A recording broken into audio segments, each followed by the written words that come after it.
Recording in progress.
Good evening, everyone. I'm calling to order the Douglas County School District Board of Education meeting for November 9th at 6:01.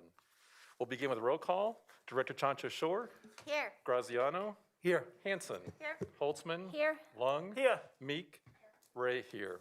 Please join me for the Pledge of Allegiance.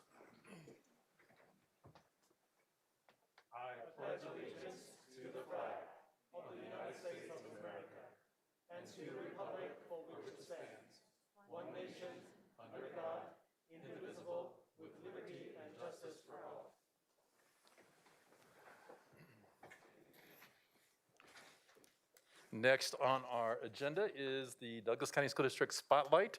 Superintendent Corey Wise, good evening, and looking forward to celebrating some special individuals.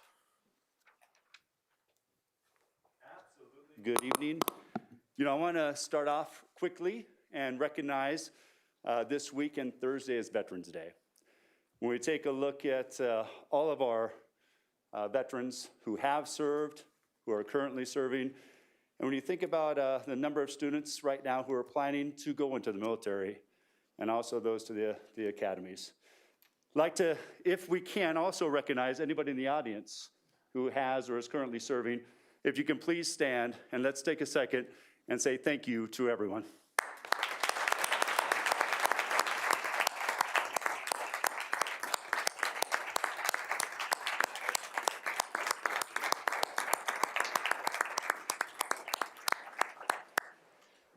In our district and also in the community, there's a number of great ceremonies, celebrations going on this week within our schools. And I just want to say the kudos to the number of individuals to, one, not only recognize, but also make a large district feel very small, and to get to know people and recognize on that end within our schools.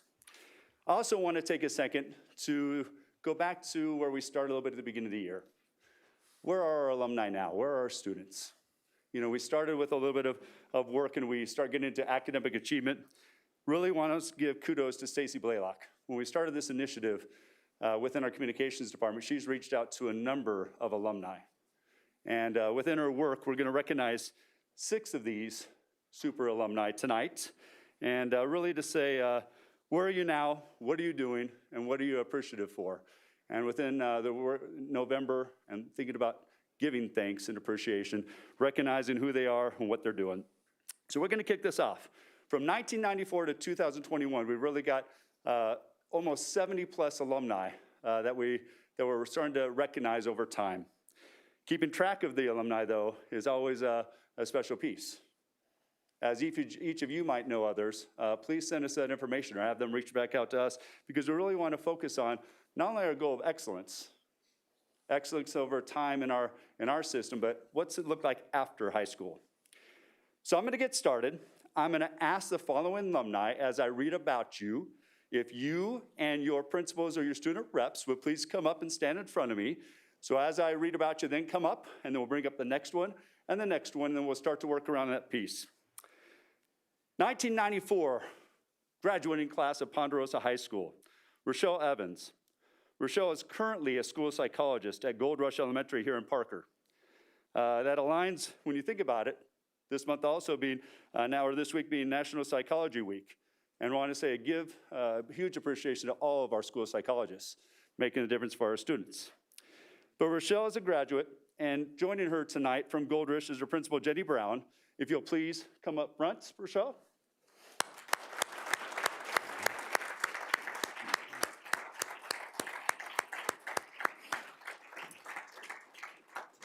From Rock Canyon High School, graduating class of 2010, Kirsten Nordentoft. Kirsten is currently a special education teacher at Plum Creek Academy. Joining Kirsten is Plum Creek Academy Principal Luke Lorenz and Rock Canyon High School Principal Megan Brown.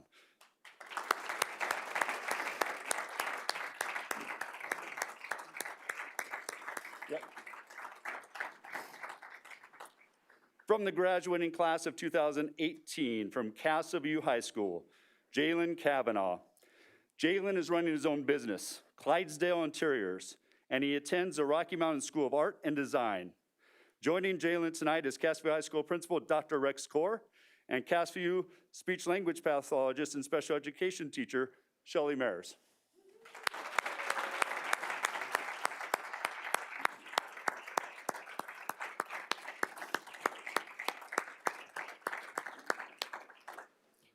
And we have 3 graduates from the Bridge program from this past class of 2021. Sydney Brashear from Thunder Ridge High School. Sydney now works full-time at the West Highlands Ranch Recreation Center in our Childhood Center.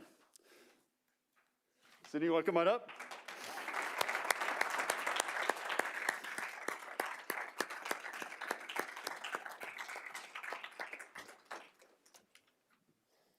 We also have Zach Brashear, again from Thunder Ridge High School. Zach's working full-time at King Soopers. He previously volunteered as part of the Douglas County School District's work program. So Zach, come on up.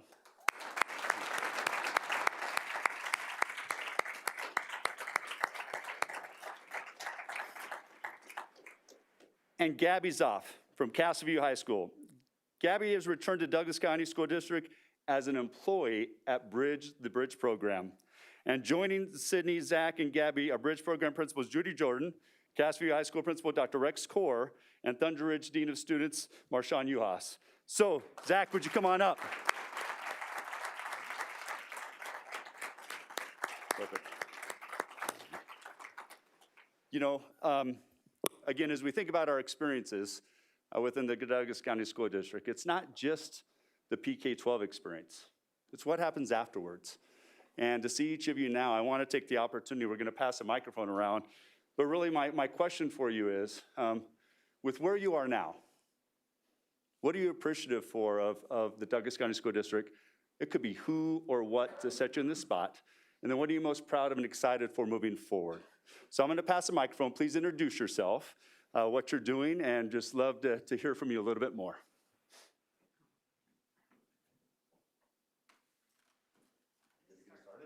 Thank you. Yeah,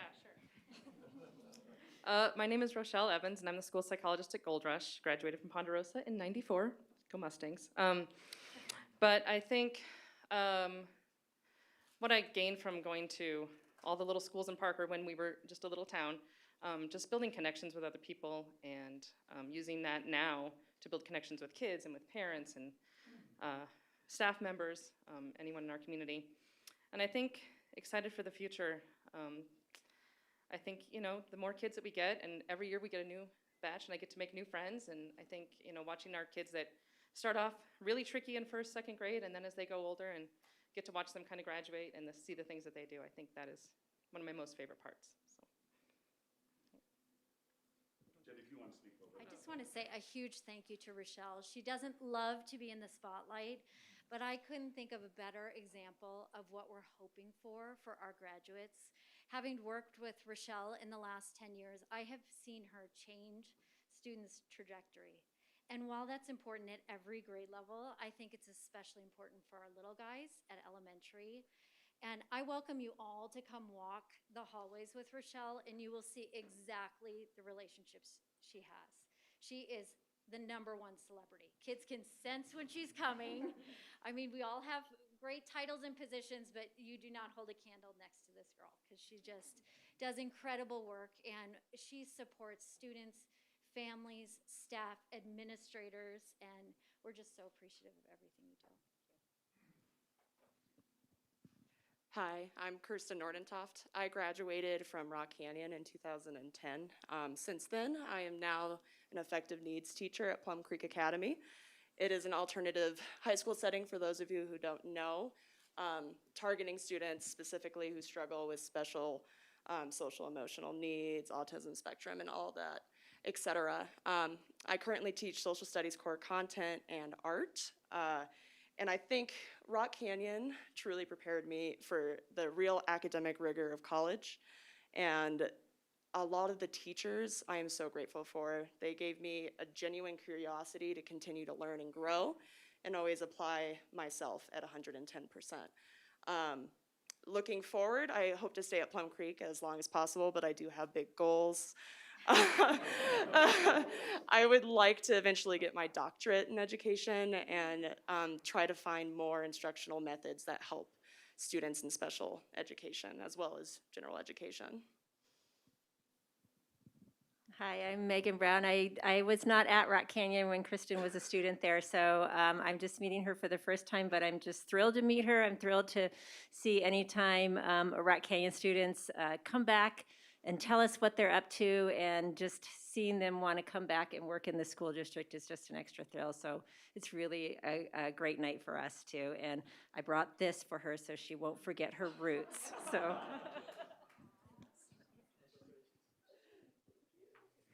I am Luke Lorenz. I am the principal at Plum Creek Academy. And I just want to say, you know, when you think about growing and keeping the very best, Kirsten is, she's absolutely what you think of when that.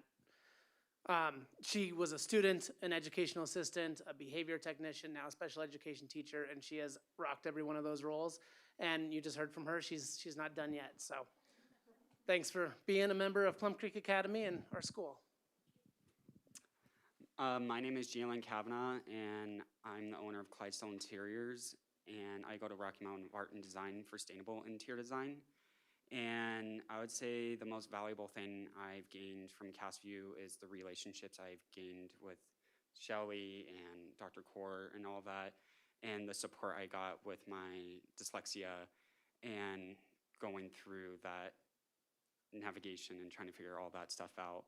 I would say my next biggest goal is to go into hospitality for my business, and I just keep growing and make a footprint in Douglas County. Hi, I'm Shelly Meyers. I am a speech pathologist that had the delight to work with Jalen. And what I can say about Jalen is that if you think of the words hardworking and perseverance, think of that Jalen in that aspect on steroids. I mean, this kid, I can't even tell you how hard he works and persevered through his disability. And he had a significant dyslexia disability, and he's now remodeling my kitchen. We send emails, and sometimes I give him a little feedback, and he still appreciates that. I mean, he takes the feedback. It's just, he's amazing, and I'm really, really proud of him. Me too. No, we look at so many metrics in education as to what constitutes success. I'm Rex Cor, I'm the principal at Castleview. I'll throw in an intro. What I'd say, and I heard Mr. Abner share it at a recent board meeting, I think one of the most important metrics that we can look at is what do our kids do as they move past, as they move beyond the high school graduation stage and where they go in their lives. And just with such great pride, both for Gabby and Jalen and all that they're accomplishing, and in the face of some adversity, and to persevere and to find that success. Just tremendous representations of Castleview High School and of Douglas County School District. Hi, I'm Sydney, and I was gonna talk about the Bridge program. I went into Bridge in 2018 after I graduated from Thunder Ridge High School. I enjoyed the first year getting to know my teachers and getting to be able to become a teacher myself. And so I enjoyed being able to go out to different elementary schools for volunteer work and being able to get to know the teachers that helped me get my job today. I have currently been there for about 3 years now, and I have earned a raise this past year. So I enjoy my job. I really thank the Bridge program for helping me be able to succeed in my life.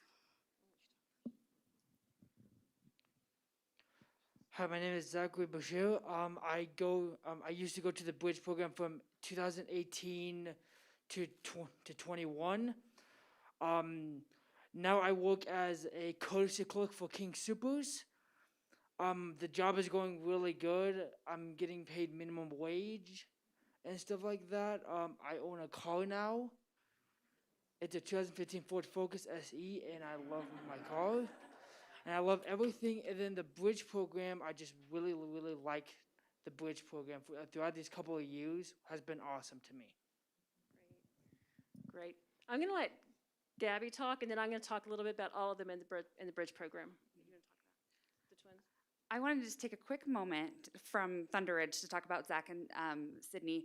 I had the good fortune of actually knowing them in middle school. Sydney was my 7th grade student, and so when the opportunity came tonight to recognize both of these kids, as a teacher, sometimes in middle school especially, your kids go off and they go to high school, and you sometimes don't always know how things turn out, but this was just such a wonderful opportunity because I'm so proud of both of you, and you are a teacher's dream, both of you. You are just an absolute, you made an impression on my life, you make an impression on everybody else's, and you really are, you've exceeded all of our expectations, and we are so, so proud of you.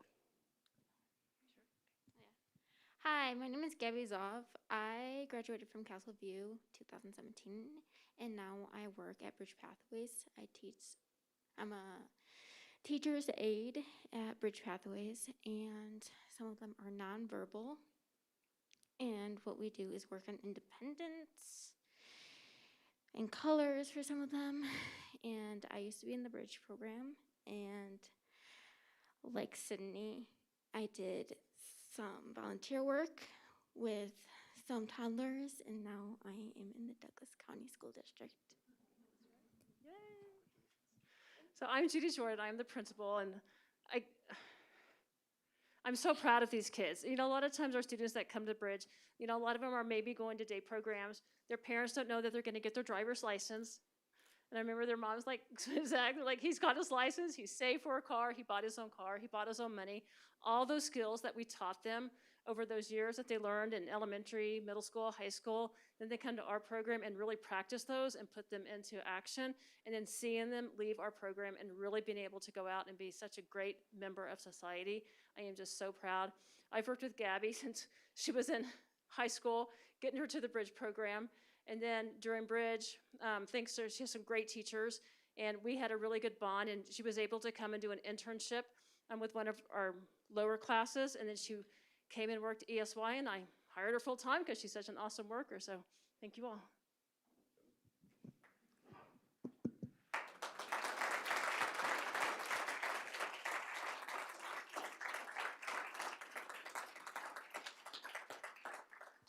So on behalf of the Board of Education, I want to congratulate all of you, your success and the difficulty that you overcome.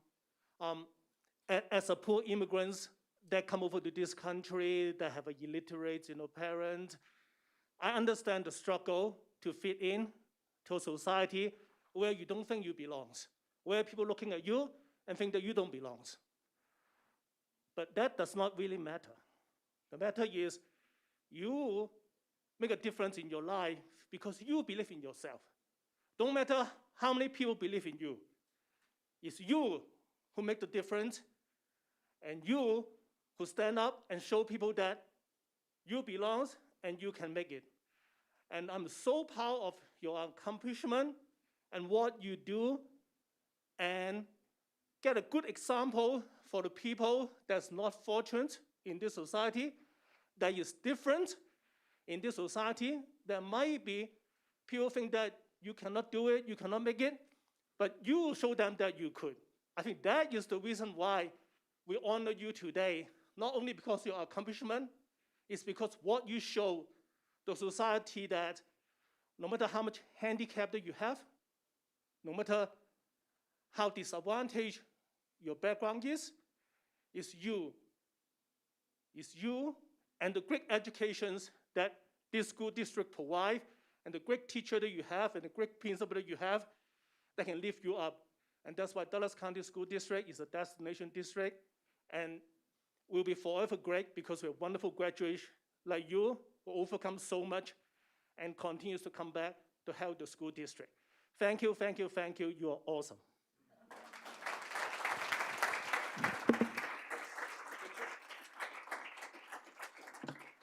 Let's bring it a little closer together. We get a picture. Proud of you all. It's great to hear your story. Thank you for being here. Really.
Okay, board directors, next on our agenda is to accept the agenda. Is there a motion to accept? Move to accept. Second. Motion made by Graziano, seconded by Director Holtzman. Let's vote. Chancho Shore. Aye. Graziano. Aye. Hanson. Aye. Holtzman. Aye. Lung. Aye. Meek. Aye. Ray, aye. Passes unanimously. Next on our agenda, under the superintendent's report, is the academic excellence update, specifically around literacy and reading. And we have our Learning Services Officer, Matt Reynolds, here to give us that update. So good evening, sir.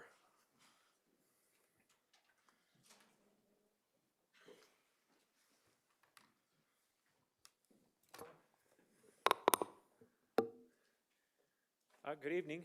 Thank you very much for the opportunity to provide you an overview and a summary. I actually have two goals for this evening.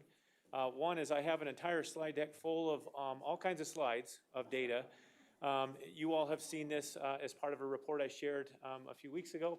I will not go through every single slide, but I do have a few things that I do want to touch on. I also want to give an update of our pilot program for literacy. I've got a couple of school leaders here that will provide some insights as to how that's going in their school. So I'll touch on that at the second. So next slide, please.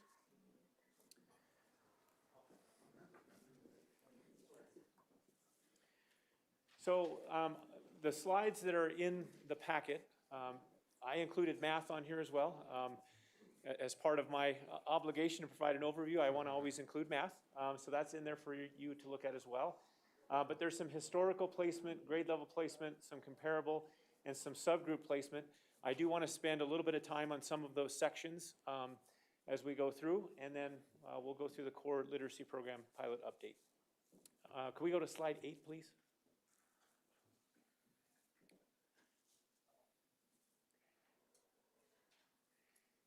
So one of the things that I wanted to include, and this takes us back to this last spring, when we were trying to give an update as to where we were. Really an anchor year for us is really 2019, 2020 in the fall. That represents pre-pandemic. So really, that first bar graph on the left is the fall of 2019 before this thing called COVID came into our presence. So that, for us right now, represents really an anchor for us to be able to look at. Last year, we went through many variations of learning settings, and in this slide, they actually have it broken down between those students that took it in school versus those that did other, which would be your remote. We did notice, along with Curriculum Associates, that there is a distinct difference between how students experienced learning last year. So we asked them to differentiate those two. The final bar graph on the far right is this fall of 2021. This is the beginning of the year benchmark. So as you compare 19 to 2021, it gives you an indication of where we are as a system. And really a credit to our students and our staff and our parents, you can see how similar those two data sets are. Now this is a very, very broad picture of our performance, but you can see just how similar we are in comparison to 2019. Next slide, please. This is another comparison that's been provided, which is just not a comparison of ourselves, to give us a comparison regarding national norms. Both the historical national norms, which for Curriculum Associates is 2018-19, but also this year's norms to see as a whole population that are taking the assessment, what is the impact of COVID and this variations of learning really having on that full population. So we wanted to provide that historical snapshot as well as this year's national snapshot from the full data set. Our district is on the far right. And as you can see, we consistently perform better than both of those samples on this particular test. And just as a comment regarding this, this is a beginning of the year benchmark. So this beginning of the year benchmark measures end of the year performance. So that's one thing just to keep in mind as you look at the different colors. It's measuring the end of the performance of the year. So it's a snapshot right now. One area of particular interest for us is to look at subgroup performance. So I'm going to show you a few slides, and that's really been ongoing work for us within the last 18 months. So next slide, please. So one of the things that we look at is subgroup performance based on race and ethnicity. The district overall is our anchor. The first bar graph that you see represents our entire population. The next one over where it says not reported, in the decision making as students are filling out their information or that information is being provided us regarding race and ethnicity, the first thing that's asked is whether you're Hispanic or not. That not reported actually represents our Hispanic students. The others are based on our races, so you can see how we have differentiation across the board. It's something that's very important to us as we begin to look at not only overall performance, but are there subgroups of populations that we need to focus some attention on? And so as I have presented information to you over time, it's just to continue to expand and to dig deeper and deeper into our own data to uncover any issues that we may see within subgroup performance. Next slide, please. This is another slide that just shows the differentiation between Hispanic, yes or no. And so that first slide over on the far right, that bar graph, represents the same number that you saw previously. So this is that first gateway when students have identified race and ethnicity. Next slide, please. This is another thing that we have added within the last year or so, which is placement by English language learner. Again, this is just the identification of students within our system who have been identified as English learners. We do this as a snapshot, so it's not real-time data. We do this at the beginning of every benchmark, so this would represent our snapshot going into the school year. There are cases where as we move through the school year, as new students are added, we don't have that demographic information. We catch up at the next demographic snapshot, which would be beginning at the next benchmark. So that middle bar, which says not reported, Those are students who are new to our system, where we don't have that demographic information shared. One of our goals is to make this more real time, and we continue to work with Curriculum Associates to make this data more responsive. Next slide, please. Another data set that we also have been working on in the last 12 to 18 months, special education students. Again, same idea, we benchmark before to upload the demographics, and then as we go through the testing, we do have newer students who may not have that demographic added. But again, the idea here is to continue to look at subgroup performance. With us as a district, one of our goals is to increase our overall district level placement. In order to get there, you really have to look at subgroup performance as well, and improve performance of all students, regardless of what subgroups. So addressing individual needs. But it's also important for us to look at subgroup performance because that's how the state and the federal government look at us as a whole. So that's one of the things that we wanted to look at. Next slide, please. This is changing us from math to now reading. Again, this is looking at us from 2019 being our benchmark year prior to COVID, and 2021 is this fall. Again, looking between 2019 and 2021, you can see the similarities between our data sets. Again, is it really a tribute to our students and our staff about going through a pandemic, but yet maintaining that same placement distribution.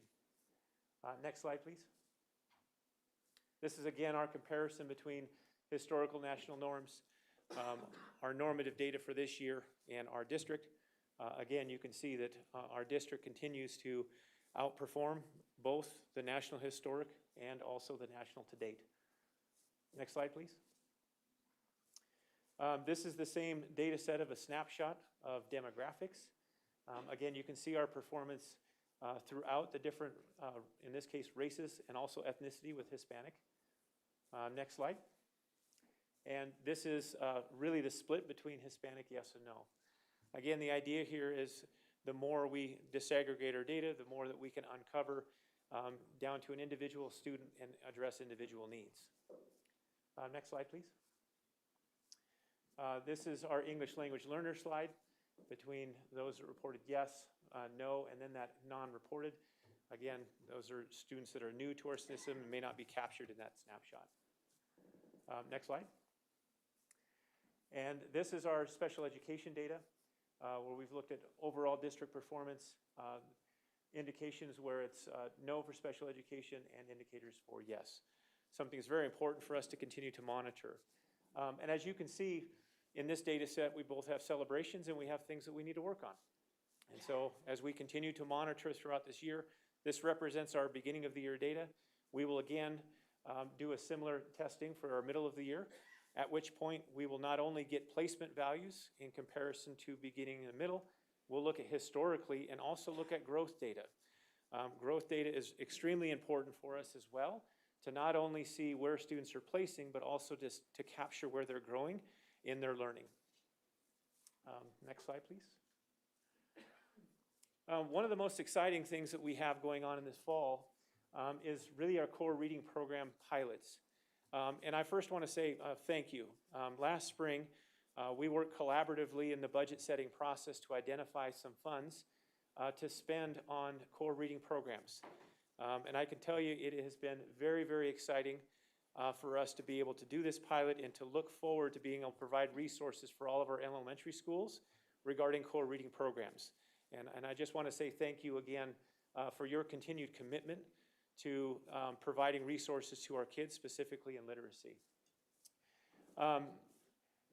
Those three, next slide please.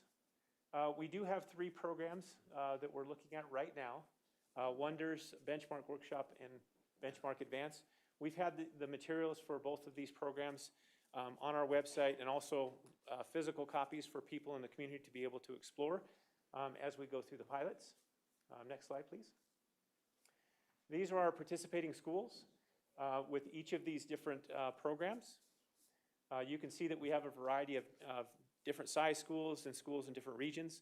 The idea here is to create a full picture and getting experience within each of these different core programs before we make a decision on what to purchase. Next slide, please. Engagement and feedback opportunities. It's been really important to us as we go through this process that we not only gather feedback, but we have really frontline engagement with these resources, which is the reason why we wanted to do a pilot. Before making a decision, we want to make sure that we have practitioners in the classroom, namely our teachers, have an opportunity to explore the resources where we can gather direct feedback from those that are providing service to kids. So in our pilot schools, we have monthly visits. Now I'm going to use that monthly loosely because we have lots of people who are very interested in hearing how it's going. So we have more visits than just monthly, but formal visits we do monthly, and we do interviews with teachers, principals, classroom visits, and we also talk to the building leadership team. We also gather monthly surveys from those that are participating, both formally and informally.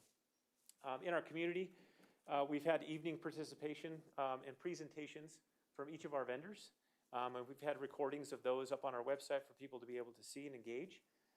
And we've also had materials on display. Our Cantrell building, which is up the hill, has those materials still on display through December 12th. And we did have a partnership with our library in Highlands Ranch to display those same materials there to get as many people exposure to those materials as we possibly could. We also have a district website to gather information and provide that. Non-pilot schools, for those that are not participating in a pilot, we provide them opportunities to participate in ongoing dialogue in site-level visits. The vendors are available to come out and give presentations. And we've also been having conversations in district leadership team meetings regarding these different vendors. We have more opportunities in the future with that as well. Next slide, please. Without further ado, I'm going to introduce some real practitioners. We've got two principals with us. We have Michelle Frenchie from Stone Mountain Elementary, and we have Jeff Johnson from Sedalia. And I'm going to have them come up and just share their experiences. It's one thing for me to talk about all the benefits of a reading program, but it's another to hear from our practitioners themselves. So without further ado, I'm going to turn it over to Michelle. Good evening, Ms. Frenchie. Hello, how are you guys? Well, how are you? I'm so passionate about this, like 2 pages of typed notes, because this is my wheelhouse. So first of all, thank you for inviting us. I'm so excited that we're having these conversations regarding core literacy programs in our district. Many of our teachers have spent a lot of time in creation mode, looking at the standards, creating lessons, meeting the needs of the standards, looking at students and student need. And this is regularly done in isolation, most of the time in the evenings, on the weekends. And when teachers are creating their own resources, we can't have a guaranteed and viable curriculum. And so our teachers were not trained in curriculum design, they're trained in bringing that resource to life. And so I am super passionate at Stone Mountain, and our teachers are very passionate about being part of this pilot. So some teacher feedback around having a core literacy program, and this is once again just our experience at Stone Mountain. Obviously, we are piloting Wonders. There are many schools that are piloting Wonders and also the benchmark program. So this is just our experience. It's a high quality resource. We love that there are prominent researchers in literacy development that are co-authors of the program. That's really important to my teachers, that true researchers are part of the people that are creating this resource for our teachers. It aligns with the Colorado academic standards, of course, and our district PLOs, those priority learning outcomes. There are instructional routines for all 5 components of literacy. And so an instructional routine is a routine that a teacher teaches that has to do with either vocabulary strategies or comprehension strategies. That routine is the same in kindergarten as it is in 6th grade. It's just the content changes. So those instructional routines for all 5 components are really important. And if we can teach those routines at the younger age and students are able to understand those routines, then the content really can be taught in a deep level. The connectedness. So there's an essential question each week, specific comprehension strategies, vocabulary strategies. They see these strategies in all parts of their literacy instruction, whether it be their shared reading, writing companion, literature anthology. It also integrates into science and social studies, which is important as well.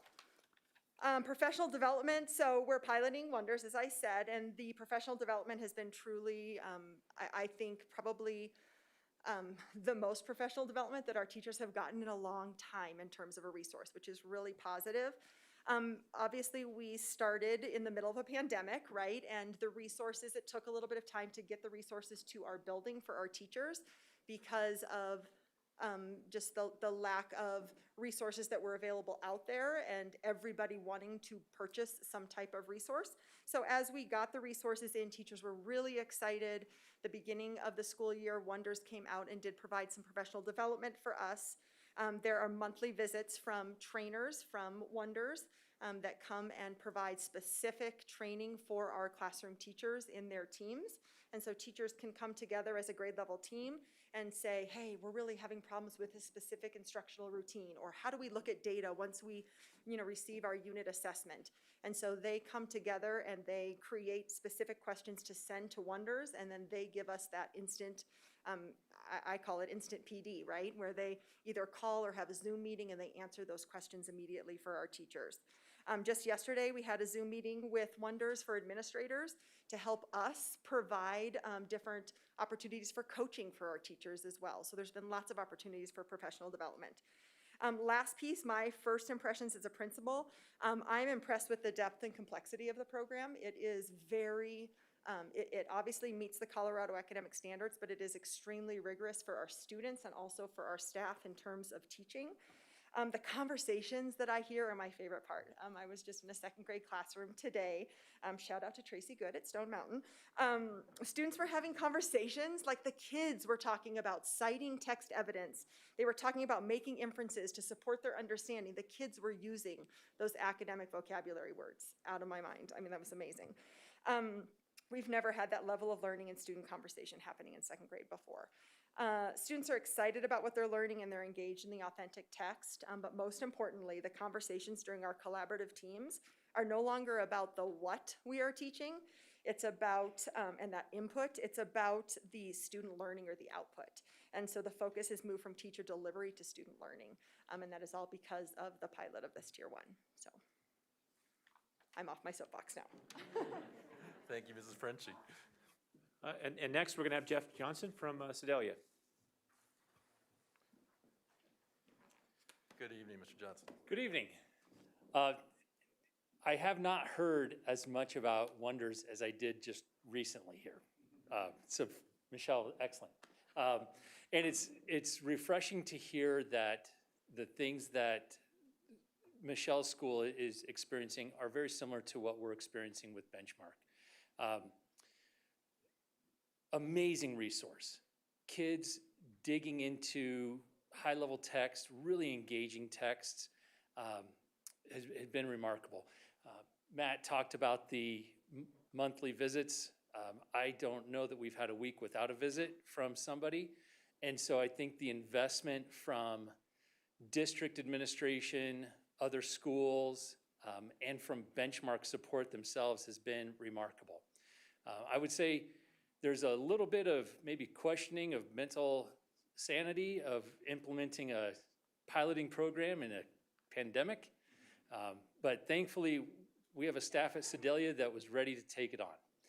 And I think so much of it came from years of writing in a unified improvement plan about one of the core issues being no resources or limited resources or teacher pay teachers as the core content.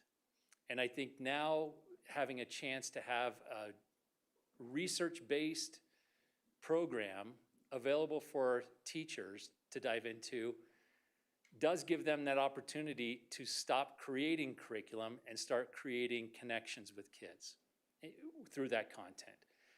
I think there are always hiccups within an implementation, especially as a pilot program. And every single time that we've run into a hurdle, we've found support in getting over it. And so it's not been just a Sedalia effort on any of this. It really has been so much support from everywhere. And so I think for us, it has been a great experience. We have learned what true resources can do for us and for our kids. And I think our kids will be stronger for it regardless of where we go from here. We are not at a loss because of piloting this program. This was definitely a win for our kids. So I don't have 2 pages, half a page. So thank you. Thank you. Perfect. Well, thank you. With that, I'd like to turn it over for questions of not over myself, but also the 2 leaders that we just heard from as well. Very good. Thank you, Mr. Reynolds, and thank you, Mr. Johnson, Mrs. Franchi. One of my first questions really is, we know that structural literacy is something that we've had a desire for some time, especially with making sure the universal instruction not only meets our kids' needs, but I'm wondering about those students who are in need of interventions. And I'm curious what your findings have been so far of those students that have those gaps, or the special needs students that need that structural literacy to thrive. What are you finding? So the program that we're using has a tier 2 component to it called WonderWorks, which is used for students that need additional support. And what I appreciate about that piece, along with my learning specialists, along with my RTI interventionists and my classroom teachers, is that Unit 1, Day 5 in the Wonders actual Tier 1, Unit 1, Day 5 in WonderWorks is the same content, it's just delivered in a different way. So it's seamless. And students, it's really important that all students receive Tier 1 instruction, because if they don't, then they will never get to grade level. And so it is, it's an opportunity for students to receive that Tier 1, but then also have a resource that's connected, which I think that's the biggest piece, because we don't want our students living in 2 worlds. We want them to have that connectedness, and that's what the WonderWorks and Wonders has done for our students that need that extra support. Very good. So it's built into the program. Good, thank you. Mr. Johnson, do you want to speak on behalf of Benchmark? So Benchmark just released an intervention program for phonics, and we jumped on it right away. And I think a lot of it is because we have such a need for differentiation and support for our students. It is brand new, and so we have just finished, last week, we just finished with all of the assessments that we needed to do for students, and we are on day 2 of the intervention. So I wish I had a lot of details on that. Unfortunately, I don't, except to say that what we have experienced thus far in learning about the intervention, we're excited about. Very good. Thank you, Mr. Johnson. Directors of the questions. Director Chancha Shore. Hi, thanks so much. First, I want to say thank you to the principals that came out tonight and talked about the programs.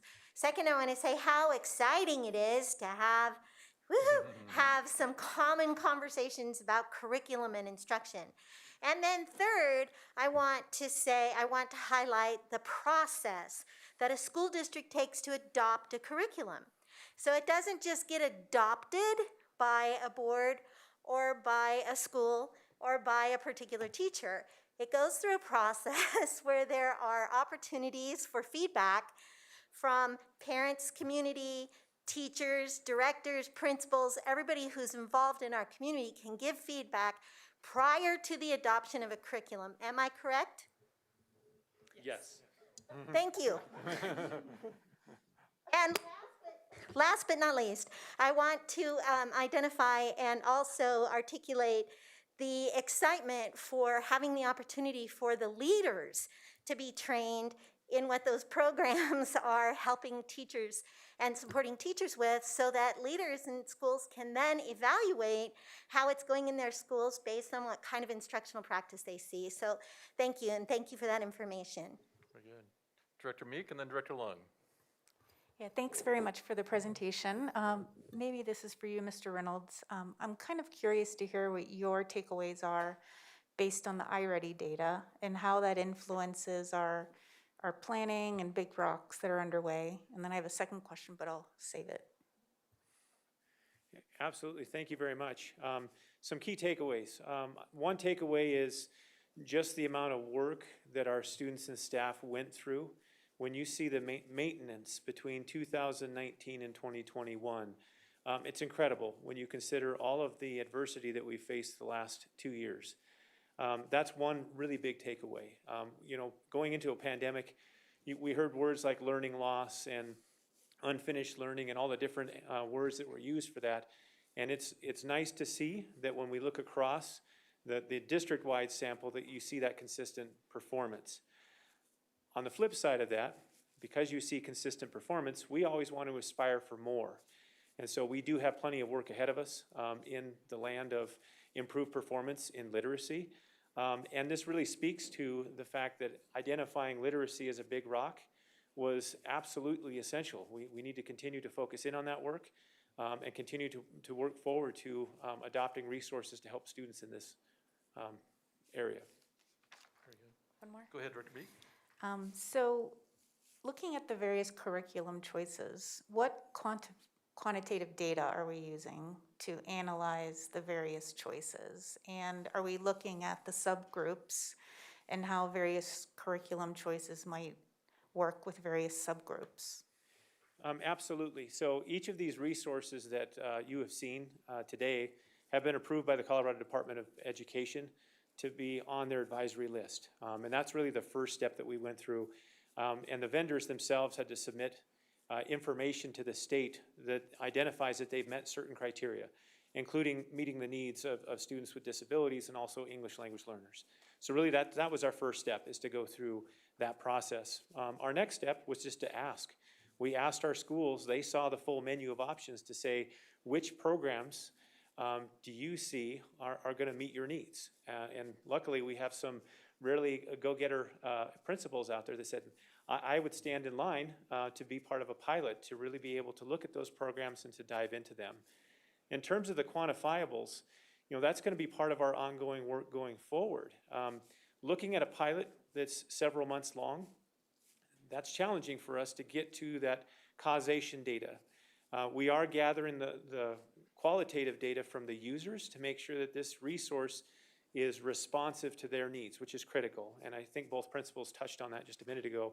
We wanted to make sure that our teachers valued the resource and it was a value add to them. And we're absolutely gathering that information. Very good, thank you. Director Long. So thank you for the breakdown of different groups. I was just wondering, I heard a lot of times the economic factor is a big differentiator between student that is successful or not. I have not seen how does the student that is in fee and reduced lunch performed compared with the public, in general. Can you show some light on that? Yes, absolutely, and you're absolutely correct. But historically speaking, that students who are free and reduced lunch qualifiers do historically perform lower than your general population.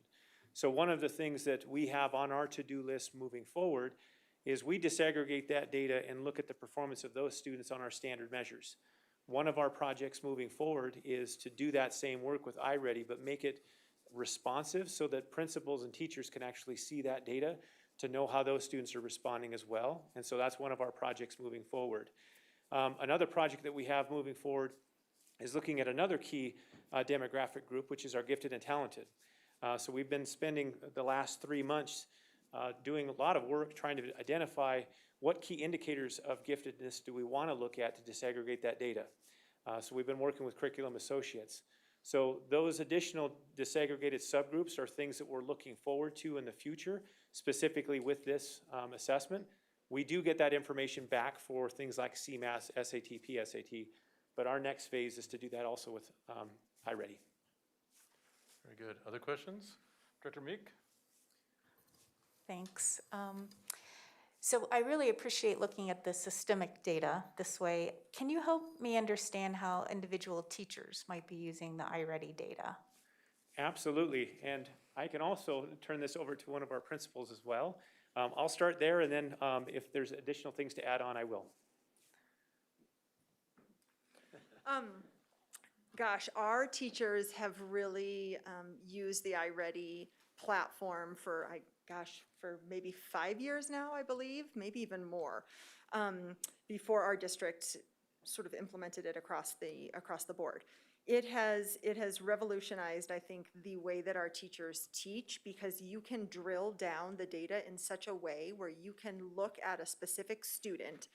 I'll just pretend, Kylie Frenchie, my own daughter, she's 21 years old, so this is not her data, but you could look at Kylie Frenchie's data and you could see out of the different domains that they have for iReady, you could look at literacy and you could look at vocabulary.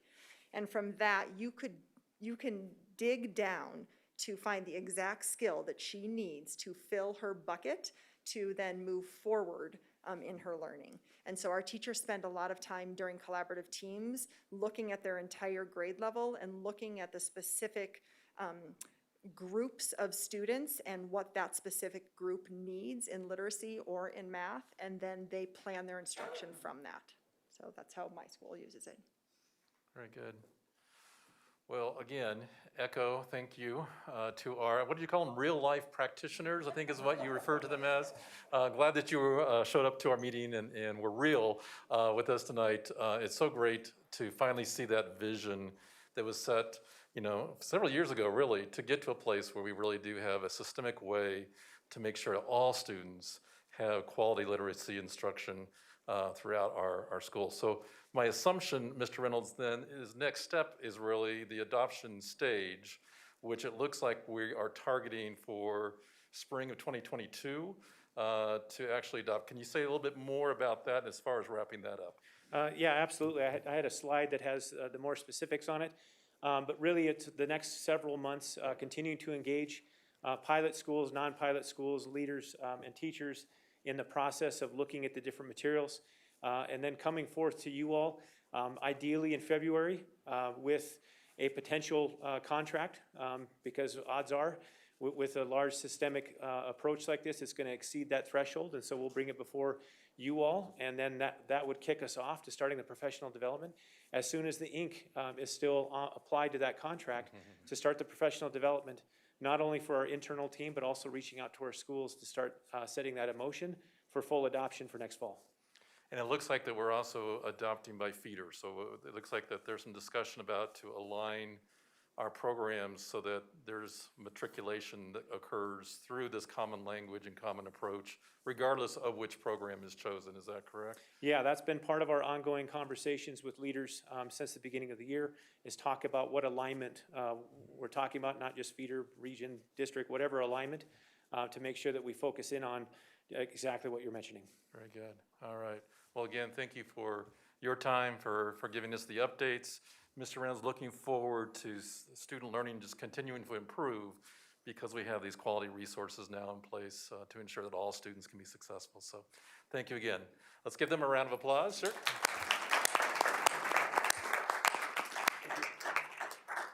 Next on our agenda is Superintendent's report regarding the next steps for Alternative Education School and Innovation Center. Mr. Wise, good evening again.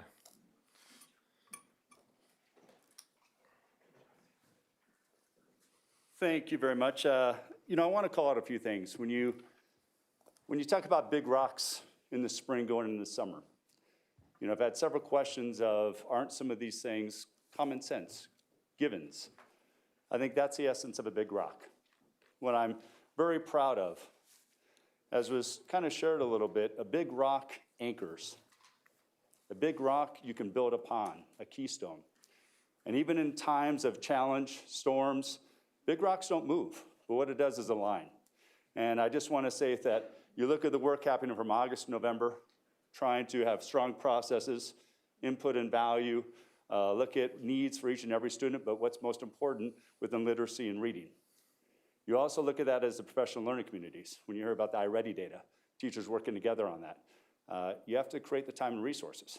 And then, lastly, when students are struggling, that does impact, mental wellness, that social emotional learning. And so when you focus on success and build them up, and you look at our data from 19 to now, there's a lot of great things happening. So I just want to call appreciation of the work of our entire team and our schools to continue that and really work through all of the stuff happening and challenges to really focus on what's most important, student learning. And that really goes into next steps. When we look at, a bit of the past. As moving in as superintendent, we've done a great job really developing a master capital plan. If you go to the next slide, within that master capital plan, we've looked at over time's tier needs, building needs, school needs, and using that bond and MLO to say what's most important. One of the things that I've really challenged our team around us is what else do we need? What are we missing within that? We've looked at not only a master capital plan for now, but where are we in the future? With a district that's going to be growing by about 200,000 residents over 20 years, where are we now and how do we plan for the future? At the last board meeting, one of the things that I recommended is to stop the Pine Drive, the Parker building construction from scratch, Innovation Center and Alternative School. And part of that's because those delays on top of COVID and construction costs, it's overpriced. Part of this goal is how are we fiscally responsible? What do we need to look for? And is this the right time to do it when it's overpriced? And to go back and evaluate and explore what are other options.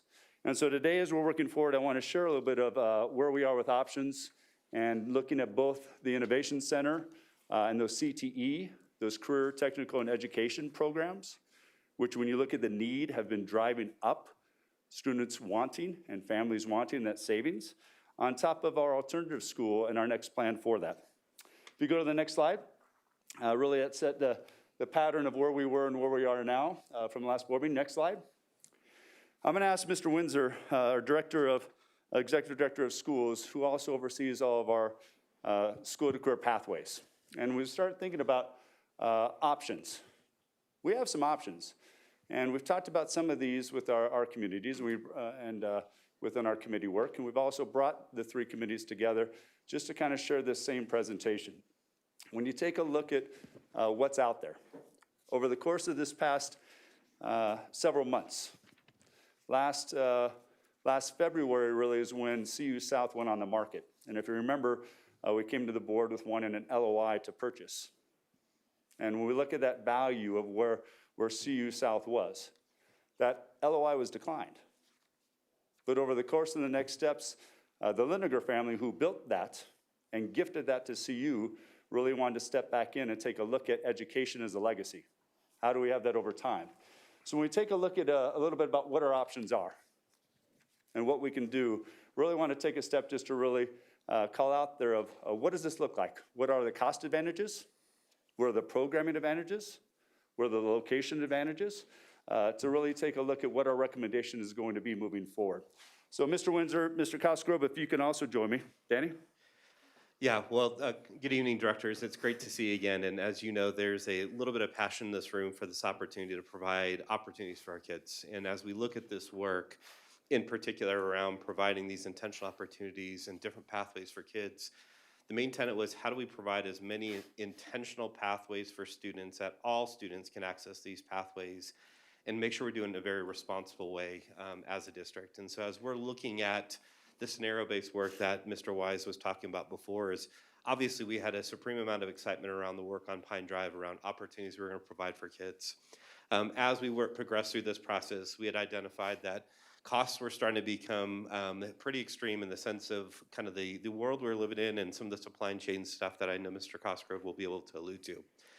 What we've been really excited about was potentially looking at other options, meaning that we didn't want to be stuck in the sense of knowing that we're not going to be able to provide opportunities for students.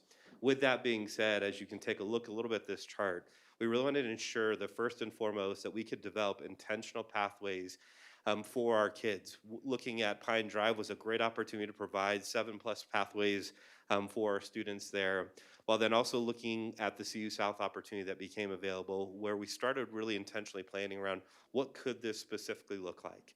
We'll talk about what some of those specific pathways are, but within that facility, based off of a location where Pine Drive was about a 50,000 square foot on the Innovation Campus to the CU campus, which is 175,000 square foot. So we really had 3 times the square footage to be able to develop intentional programmings for students.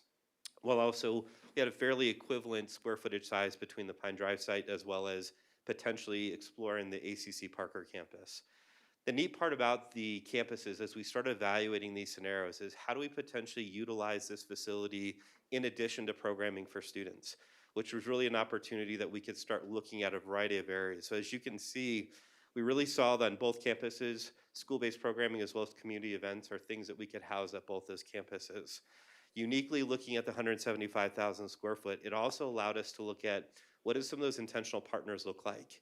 In this dialogue, we've had the opportunity to work with CU South, in particular about looking at their nursing program, which they spent probably close to $6 million in renovating a space to develop true simulation labs downstairs.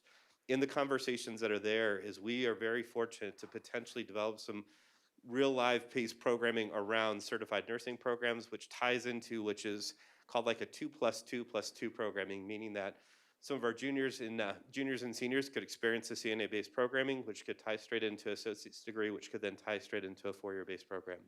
And so we're very fortunate to be able to create some post-secondary partnerships as well as a variety of others that we're trying to explore as well, which then we could also then look at some of the professional learning spaces that could potentially be available for our staff to utilize. The location is, be very candid with you, is night and day difference, meaning that we have a more central location.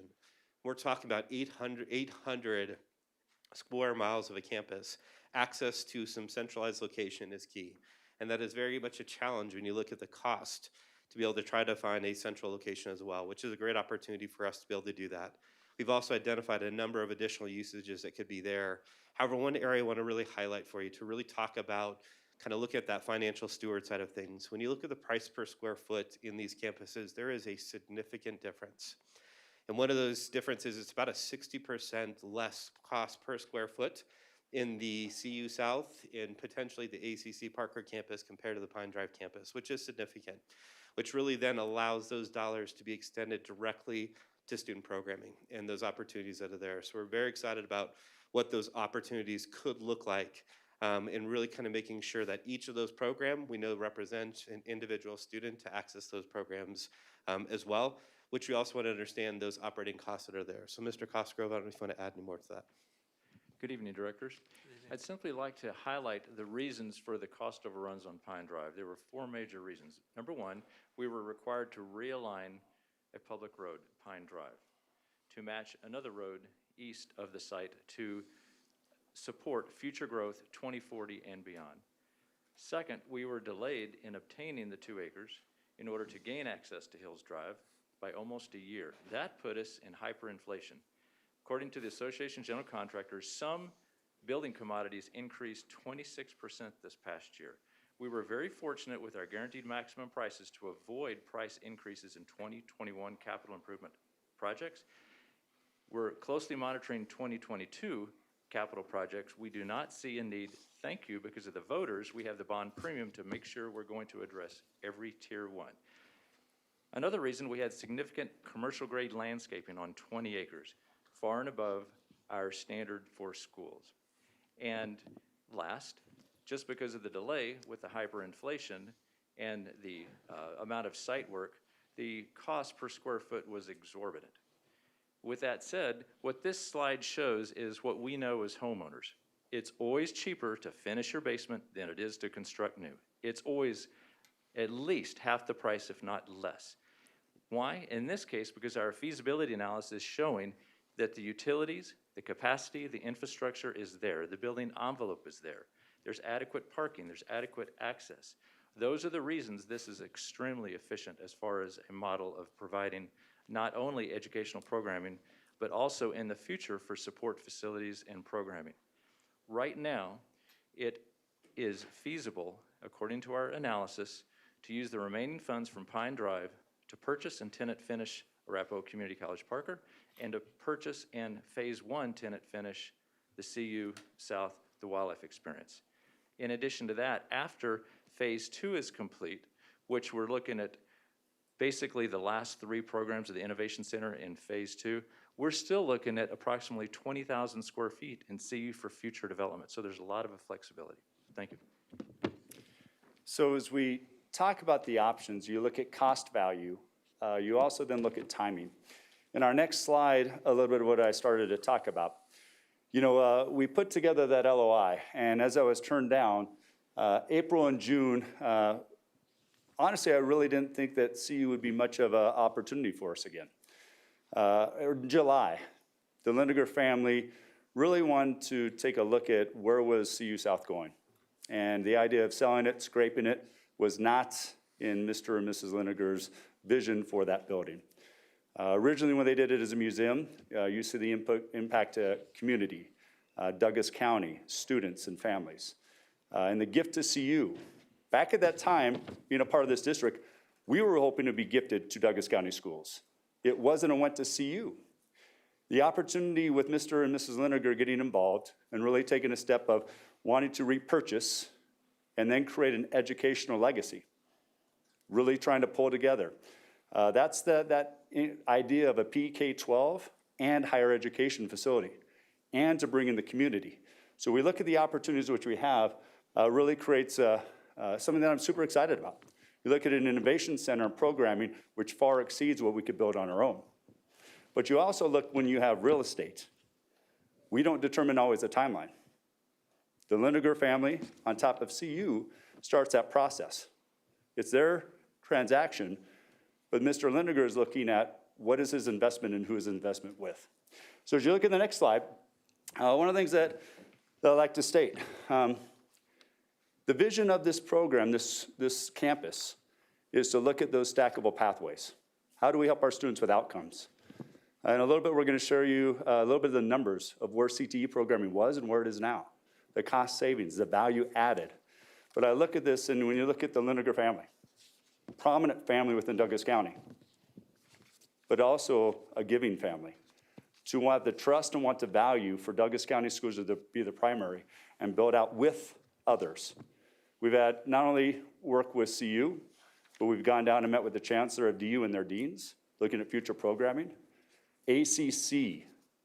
ACC's had a campus in Parker for quite some time. But they also now have reached out and started to broaden the STEM campus. And there's going to be a STEM too. The evolution of how you create CTE pathways and the work with Centura and getting internships in the medical programs and starting to expand those. Douglas County is underrepresented for higher education. Next slide, please. Our Southern Corridor, while we have a great partnership with ACC, the location of ACC off of Santa Fe on the west side, it's not always accessible. We have great CTE and concurrent enrollment programs in each of our high schools. But you can't change the exterior and interior of every high school. To have a location which you could build upon for programs such as aeronautical engineering, aviation, manufacturing, and some of those the amazing things that we can do in a facility that's able to do it. I think it meets not only our student outcomes and needs, but also our future needs. Next slide. Mr. Winters again going to talk a little bit about where we were and that need of students and that drive of the why for these programs. One of the things as you highlight this work, I go back to 2018 and the vision about providing opportunities for students. One, it's a thank you to you, I think, in your commitment around ensuring that we could provide these opportunities for students. We had the unique opportunity to invest $15 million recently in CTE and CE-based work, which, again, concurrent enrollment, as well as career and technical education, as well as work-based learning opportunities. When you look at this slide in particular, it's been very clear that there has been very much an increased demands from our students, as well as from an increased demand from our families as well around programming. Just to give you a quick idea, and I didn't want to make this chart too large, but if you even go back to 2016-17, that's about just alone looking at concurrent enrollment dollars saved. That number was about $1.2 million. Where when you look at where we are in our projections this year, it's actually at about $3.3 million. The reason why you look at the 2020, 2021, where you maybe saw it was a little more flat and declined is we actually had 4,000 or 5,000 students that went into remote learning, and you couldn't have certified credentialed teachers. So even in a scenario where we had non-credentialed teachers that were there, potentially in CE, and I say non-credential, meaning that they couldn't get concurrent enrollment credit, as well as what we could identify as true career and technical education teachers, we had over 8,000 students do, career and technical education, and about $3 million saved in particular around concurrent enrollment.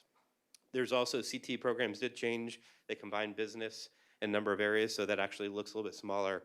But when you look at the identified need that is there, it's been very clear about what those opportunities are. I will give you a perspective as a counselor in this district, but also a counselor for 13 years. I'm just going to try to be very real in this idea, and I promise I won't be too long. But I will tell you, having a chance to be able to work with individual students and seeing a student walk into your office and start talking about what their future could be. I've been in a scenario before when I've said, hey, we don't have that option available to you. And when you look at that opportunity to meet with a student and you don't have those things readily available to you, that takes a bit of the flame of passion out of their heart and knowing that, hey, I'm gonna just manage school. Students come to Douglas County School District, it's not about managing school. It's about ensuring we can find students to explore their interests and passions, not just at one course at a time.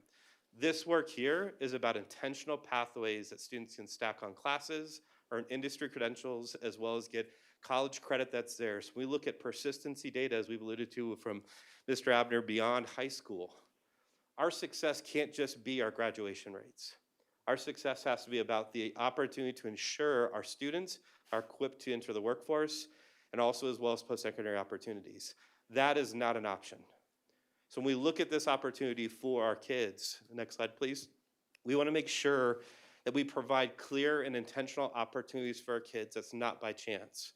And so when we look at the facility that's available to us, there are a number of opportunities within this campus that we could provide as far as a variety of programming, which we'll jump into. But it also is a centralized area that we could do a variety of things, from an IMAX theater that is there to a cafe, and in 3 large level kitchens that are there that our kids could develop culinary-based programs, serve events. It's community-based events that we could house there. It's proms we could run there, and there's a variety of areas which we can kind of walk through. Next slide. Is we really want to make sure, though, that this campus is really about ensuring, when we talk about developing organized, prepared, self-advocates, creative, collaborative-based students, inquiry-based learners, we know students when they enter the workforce, and this is such an important skill, is we can't just have students that can answer questions. They have to be able to know how to define questions, and that is such a huge skill for our kids as they enter the workforce. Next slide. So as we look at this work, this concept of developing these 2+2+2 pathways where students are earning stackable industry credentials, as well as potentially associate's degrees, as well as clear pathways into the workforce, as well as into the post-secondary opportunities, is something, again, we can't leave for chance. We are sitting just south of 225, 35% of the largest, most successful industries are right in that area. That is a little bit different than our Pine Drive site that we looked at, which really became a great opportunity for us to partner with industry. Our goal has to make sure about how we contribute not just to Douglas County schools, but to Douglas County, and create a true talent pipeline that we are investing in our community through this work, through developing certified workers that can immediately go into workforce, as well as then investing back into 2-year, 4-year higher education in this district. Next slide.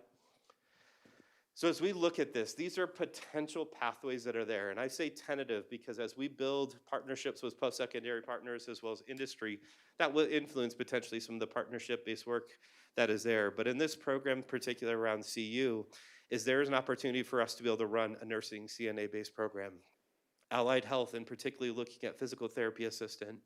Hospitality and catering, looking at advanced ProStart, as well as hospitality management, and entrepreneurship, robotics, SolidWorks, renewable energy such as solar, and then a variety of other areas from construction trades that we could look at, from electricians to welding to building design and carpentry to advanced manufacturing. These would be all opportunities that our students would have an opportunity to be invested in and have equal access to across the district beyond just being in the Eastern Corridor that is there. So these are really intentional opportunities that are there, which ties into these next certificates. Next slide. So I'm going to quickly just show some of these, and you can have a chance to click on any of these. But when you look at these potential pathways, these are CTE pathways, as well as sub-pathways, as well as certificates and potentially associate degree-based programming that each one of our kids will have an opportunity to explore. So just alone here, when you look at some of the physical therapy assistant-based programming that is there to a variety of areas. Next slide.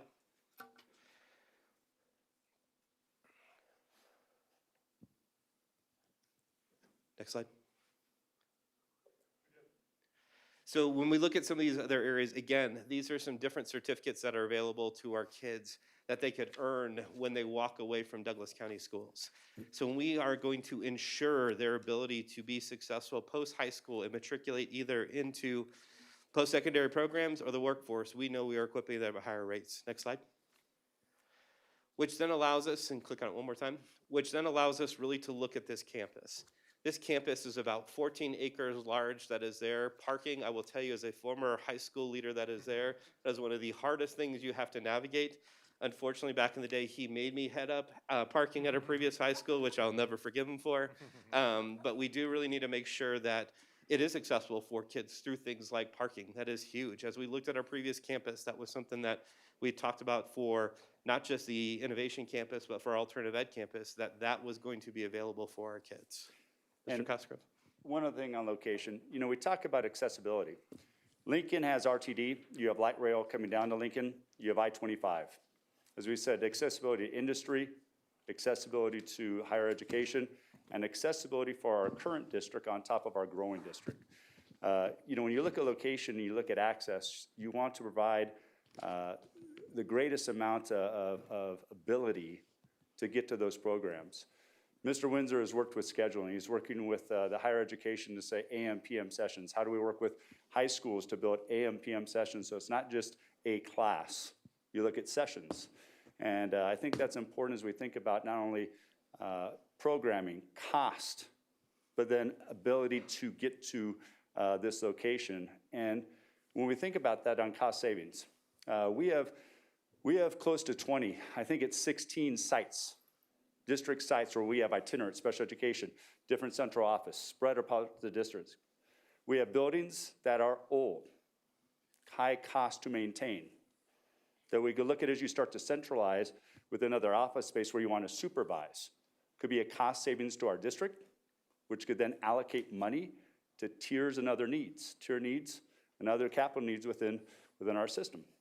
When you look at that efficiency, not only of cost savings, resources, centralization and access, higher education and PD for our teachers, which you've heard is very important.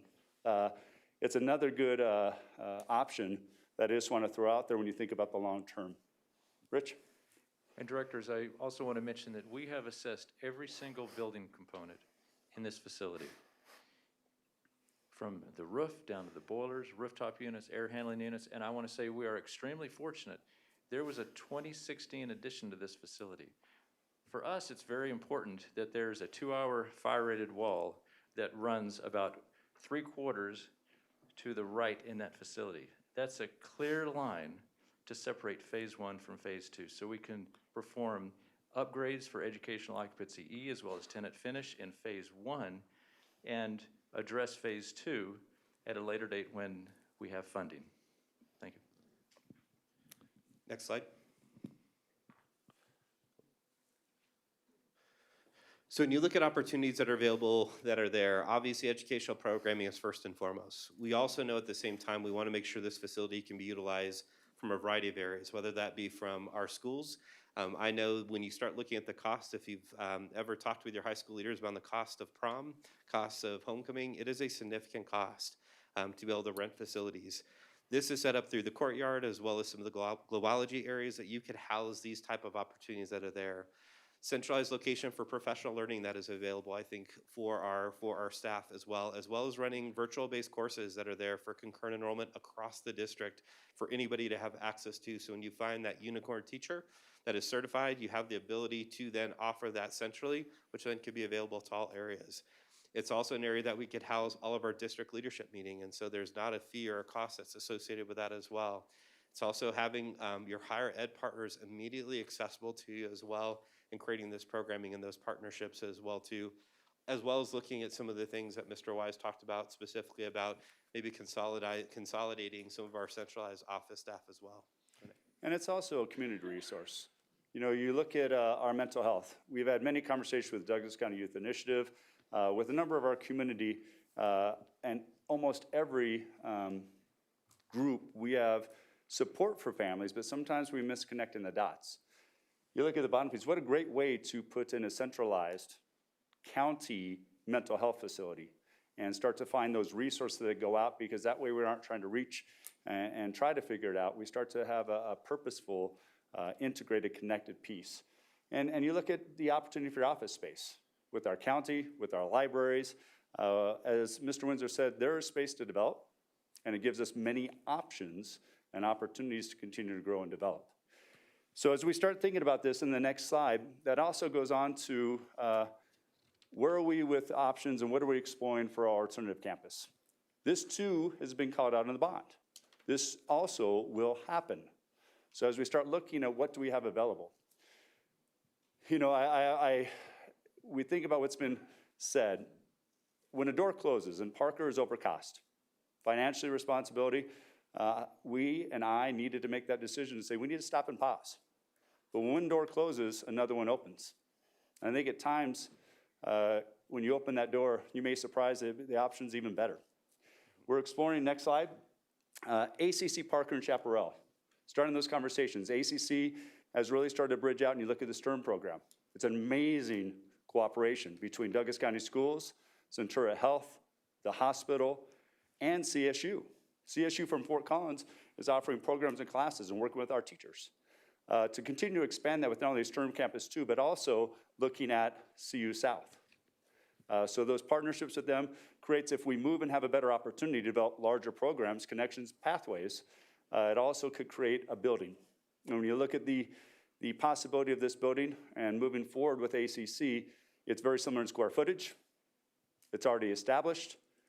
It's at a high school where you have not only our transportation, but as we said earlier, access to RTD transportation, which can be very important at times.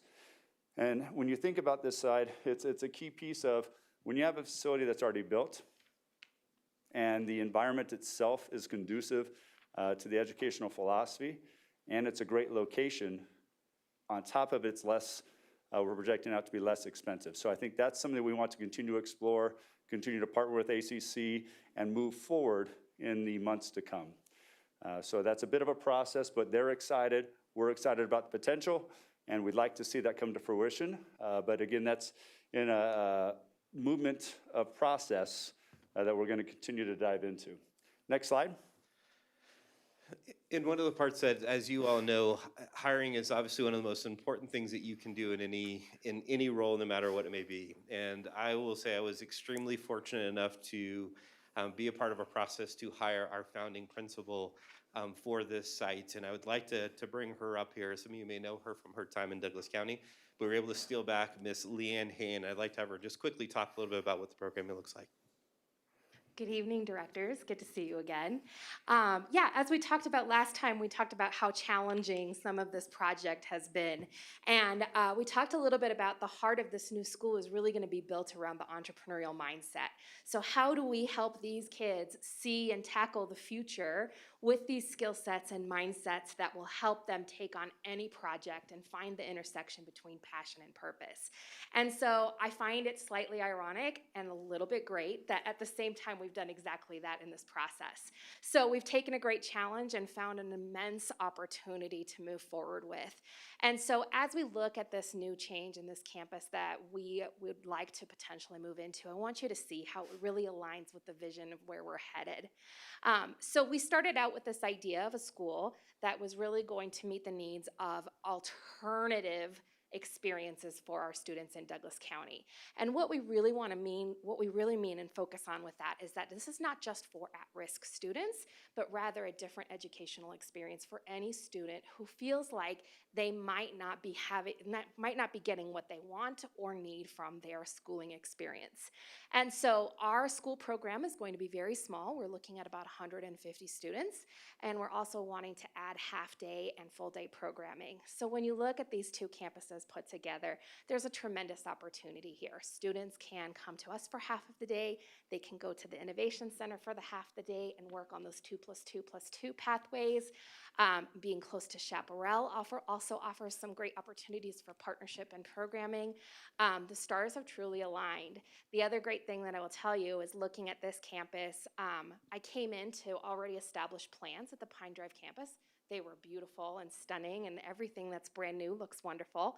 But the great thing about where we are with this is we have narrowed our focus on our programming, and now we can really make sure that this building fits the purpose of that vision to move forward.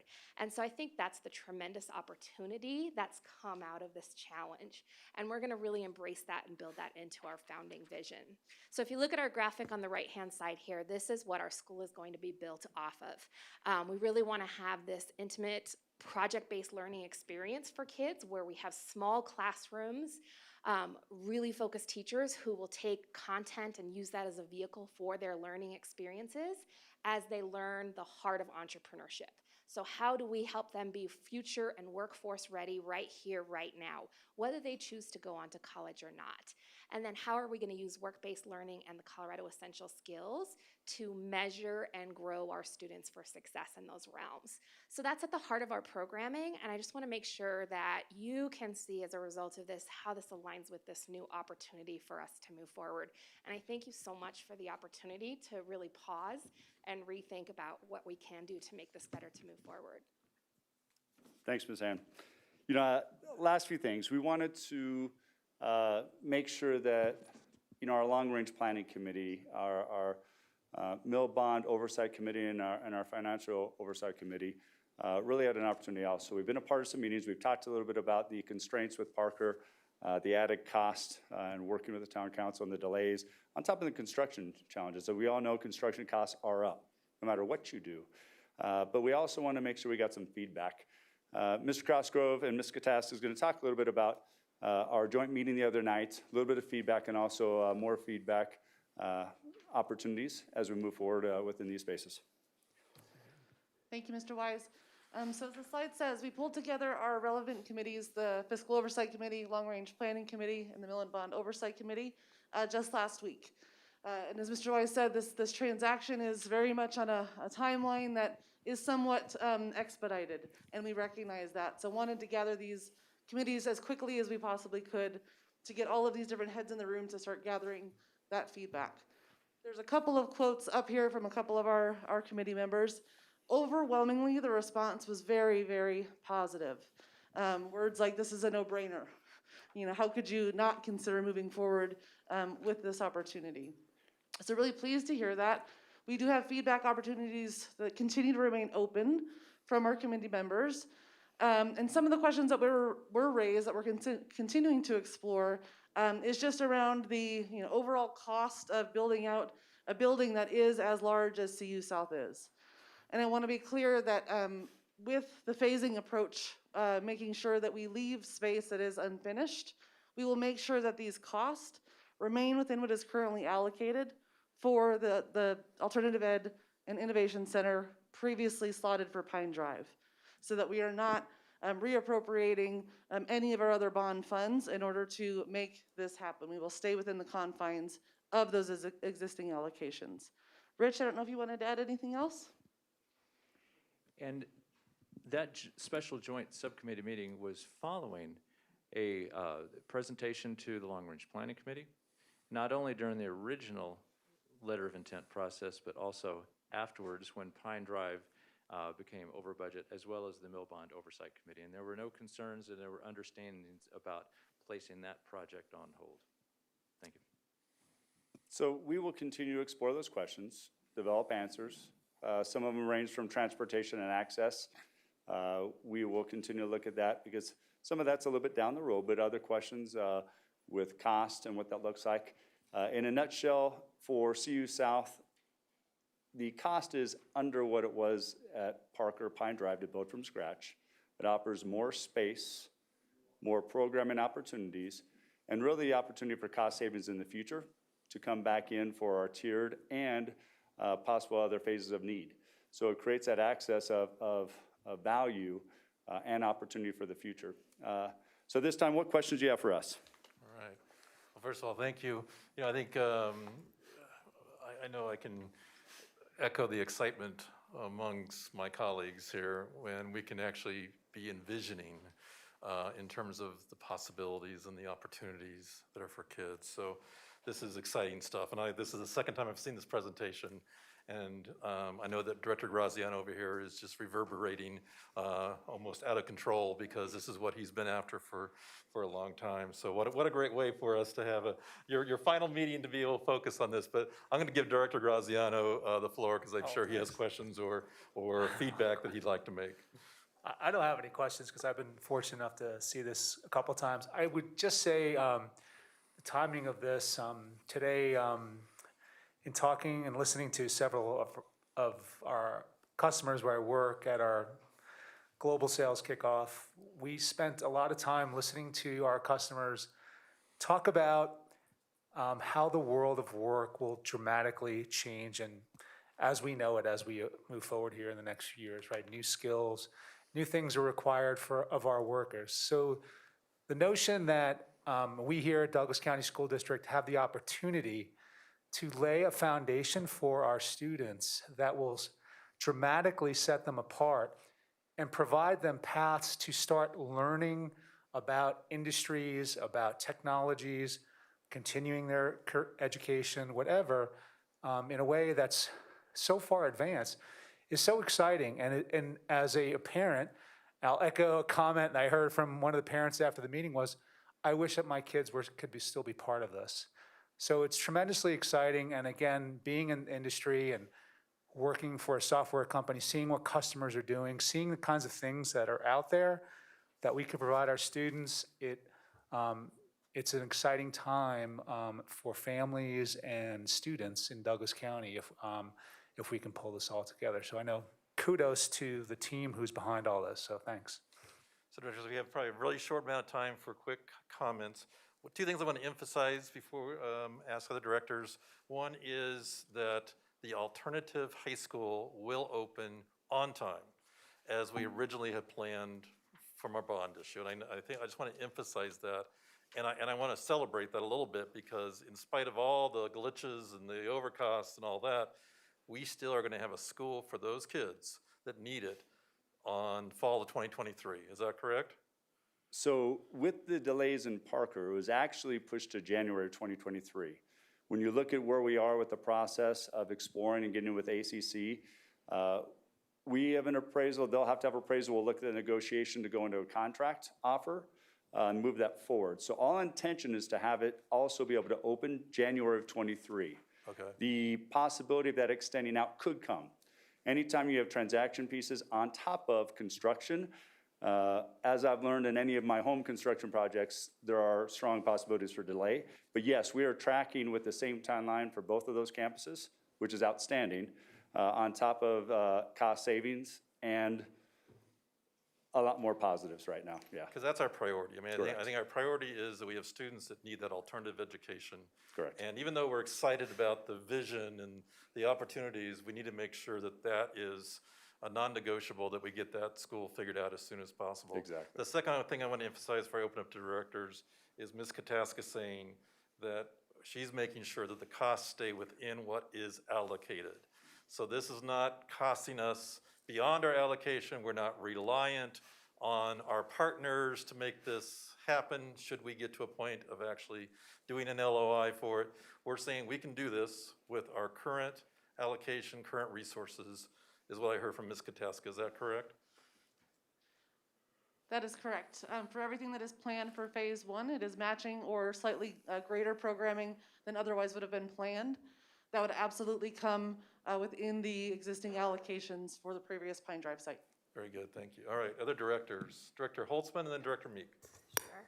So I actually have a follow-up to that, but before I ask that question, I just wanted to thank all of you for, in a really, difficult time of an unprecedented pandemic, that you were willing to look at this opportunity and pursue it and do the hard and the expedited work that it's taken to get it to this point. So I just wanted to thank you for not missing out on such a great opportunity for our students, and would be remiss if I didn't also say a thank you to the Liniger family for making this opportunity something that you were able to consider. Mine's a little bit of a follow-up on that same question, because when I hear you say that, I think we're talking about the bond funds. Trust me, I'm excited about this, and I am cheering this on. I do just have one question when I think about it, and when I hear, especially when we talk about the possibility of associate's degrees or helping out in that way, and it's the operational funds. And so what I hear is we're going to stay within the limitations of our bond funds and use those funds in that way. Operationally, even if we are just expanding beyond like the 7 pathways, now we're over 10 pathways, That is additional operational funding. And where my real concern lies is just knowing that, because we're not unlike every other school district in Colorado. You know, we quite frankly are not adequately funded. Not a single school in Colorado is. So we're not in any unusual situation. But knowing that our funds are very valuable, making sure that we're focusing them on what I would consider to be our primary responsibility, which is PK to 12. I think anything we can do to support our students, you know, past grade 12 is exactly what we should be doing. But we know that one of the things we do is providing great, high quality early childhood education. That's one of the best ways we can do that. To make our kids successful post-graduation is to do a really good job at that PK and kindergarten level. So I just want to make sure, all of that to say, there's not a whole big question here, other than I want to make sure we're thinking about operational dollars, that we're not surpassing what we have, that we're not taking from other programs, or perhaps not even adding to other programs like PK, which I know I've talked about this because I am excited about it, but you know, universal preschool is on its way, and universal sounds bigger than it really is, but it is going to help our kids. So all that to say, are we also looking at operational dollars, and are we also making sure that we're not expending PK-12 funds on 13 and 14 grade levels? Yeah, and I appreciate the question, as that was a primary focus. You can build a building, but if you can't staff it and operationalize it, what's the point of the building? And so one of the parts that I did want to highlight as we talk about the bond and mill side of things, an aspect within that mill is set aside $2 million a year for post-secondary based programming, where we actually allocated dollars that were going to be set aside potentially for this innovation campus to operationalize and staff that particular building. So those dollars are allocated within the mill. In particular, that was identified back in the bond and mill in 2018 to operationalize that innovation campus around staffing that particular building. So those dollars have been earmarked. They're not being pulled from anywhere else, but it's tied in particular specifically around the mill for the career and technical education and concurrent enrollment-based education that was identified in the 2018 mill. We also have lease agreements, and we look at those partnerships with higher university and industry to look at further partnerships and lease agreements. That's a great part, so it's shared funding and shared programming. And then lastly, I think in one of the prior slides, Mr. Crossgrove and Ms. Kataska outlined our operational cost over time in comparison to where we were at Pine Drive. So Pine Drive was over cost. We're back at that cost. If you look at operational spend, that has been planned for. All right, Director Meek, go ahead. So I recently heard a phrase that this generation is living in an information-rich, experience-poor environment. And this new opportunity is really adding to the experiences that we can provide for our students. It fits squarely with our priority outcome of preparing all students for postgraduate success. In the future, I know you probably don't have this data at your fingertips. I'd love to see the students that are leaving our district to access programming in this area, and it would be interesting to think about the students that we might be attracting to our district with this opportunity.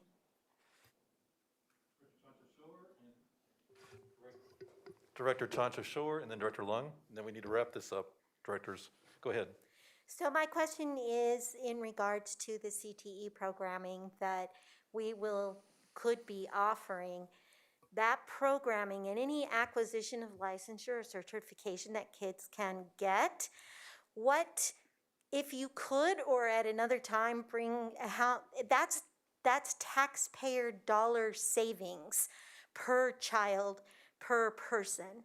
So that is money that taxpayers will not be spending for their child individually to get that licensure or certification.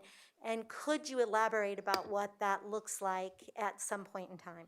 Yeah, absolutely. I think one thing I wanted to highlight as well too is as we're developing these different CTE-based pathways, one of the thing I want to highlight, because I think where I've seen schools like this develop competing programs in the innovation campus versus what's happening in a building. The one part we wanted to highlight is ensuring that any CTE-based programming was complementary to what we're offering our schools. So to your point around that, kids can still access CTE programming and save those individual dollars at each of our schools, while also having the opportunity to be able to extend that opportunity at that building as well for additional dollars, to your point. But there is specific funding around industry certification, state level, they call it CDIP, that is there, and some different specific funding that we can absolutely highlight. What I'm really eager about in their February board meeting as well, we actually, around academic excellence, specifically around post-graduation guidance success, these are some of the things we absolutely want to be able to highlight in that process. So thank you for highlighting that. Director Lung. Well, I don't want to reiterate all the exciting reason why we want this, and I do want to thank all of you hard working on that. My concern is we obviously highlight the $1.4 million operating costs, and I don't know what kind of maintenance costs we need to for the 175,000 square feet. And it was originally donated to a CU, so they have CU South over there. And obviously it does not operate the way they want to be, and that's why CU are going to sell it back. And we have this wonderful opportunity to have it. But what kind of lesson we should learn from CU South so we don't have a similar failure in the future that costs taxpayers money? And seems like we are going to be living together with a whole bunch of people because the space is just too large. How can we make sure that we are not subsidizing the other people who will live with us? Thank you. Yep, so that's a great question. It kind of leads into what will also be my ending statements. CU South, obviously when you look at Boulder, trying to provide opportunities for higher education here in our corridor. When they put in the nursing program, they've had anywhere from 75 to 125 students. When you look at the size of that building, you need to fill it. When Mr. Lindiger re-engaged, he sought out those who were interested and also started to seek out who else he'd like to be interested. Hence CU continuing, DU. CU is a small program that's going to continue. We can fill that for our students and start to consolidate and start to be more efficient and provide better opportunities. So when you look at that space, what we've learned is it needs to be filled. They weren't able to do that. They can continue what they want to have, and it's win for them, also win for us, and win for our students. When we build in, hopefully, partnerships with DU, who's very interested, ACC, thinking about CSU. Rocky Vista actually was looking, wanting to expand, hence started the conversation with ACC about that Parker campus. So when you look at the opportunities around us, and also then bringing in our county, Lone Tree, and others, and amenities, I think that's what we can do very well. And that's where I want to say thank you again to Mr. and Mrs. Lindiger. They see a vision that we can do and build that legacy forward and take it to a whole nother level. So I think that's a piece that helps on that idea of what we've learned, what we can do differently and better. And then anything else on operational costs, I think when you start to see our centralized piece and what we have with our number of buildings, that we actually see over time that it will actually probably be a cost savings, both for true finance cost and efficiency. So Director, any urgent capital item that needs to be replaced in the next 5 years is included in the midpoint range of our cost estimate. Anything beyond that is typical to any of our schools for future funding initiative for a capital improvement plan, from 5 to 10 years and beyond. For example, in our cost estimates, we're estimating replacing that roof, for example. We've looked at the parking lot, we've looked at the mechanical building automation systems, upgrading the fire alarm system. All of that is included in our tenant finish costs. So when we walk into that building after tenant finish, it will not need any urgent capital needs. That's probably a next bond discussion. And as Mr. Wise noted, we have 16 sites throughout the district with support and program space, all requiring building engineers, different utility taps, different utility meters, different custodial contracts. And when we can consolidate there is an opportunity for some one-time funds based on some opportunities of consolidation. So lastly, what you asked of us is to explore, evaluate, and recommend. We'd like to continue to evaluate and move forward, partnering with ACC for that campus, and we'd like to recommend that CU for the cost effectiveness and cost savings for the future and student programming to continue to move forward. And that's truly at Mr. and Mrs. Linegar's and CU's transaction piece. It's their real estate deal that they would like to partner with us in that transaction. So we're making the recommendation that this far exceeds, the positives far exceed the negatives, just for in and of itself, and it's a far better recommendation than what we had. While what we had was good, this provides much more outcomes. So thank you for the opportunity to share our evaluation and recommendations, and we want to continue that in the months ahead. Very good. Thank you, Mr. Wise. So at this point, this is an information-only item. And so what we would anticipate then is once the exploration is completed, that you would return to the board with a recommendation that this board would act upon, whether that's an LOI for ACC and CU South or another recommendation based on the exploration that you've done. Is that correct? That's correct. We've been in due diligence. We're working the transaction processes with Mr. Linegar and Mrs. Linegar and CU. And then in the next steps, we will need to meet their due diligence, their programming needs with CU Nursing, and then looking at finalizing that contract transition and then closing. So CU in all this process is wanted to close before the end of the fiscal year. That was their goal when they put up for market. And so we're looking at that process between now and December, and we will be coming back with a recommendation based off of what we need to do to meet their needs to continue in that transaction. And it's not, I mean, I'm gonna say this, the gift and the opportunity Mr. and Mrs. Linegar are giving to us, I just can't say enough. I'm excited, humbled, proud, and we'll be working through their timeline and coming back with a recommendation of next steps and timing. Very good. Thank you, Superintendent Wise. Thank you, team, for sharing some exciting possibilities and opportunities for our children. Appreciate that. Board, I am going to recommend that we take a quick 5-minute, and then we'll get ready for public comments. So 5-minute break.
All right, we're going to go ahead and reconvene.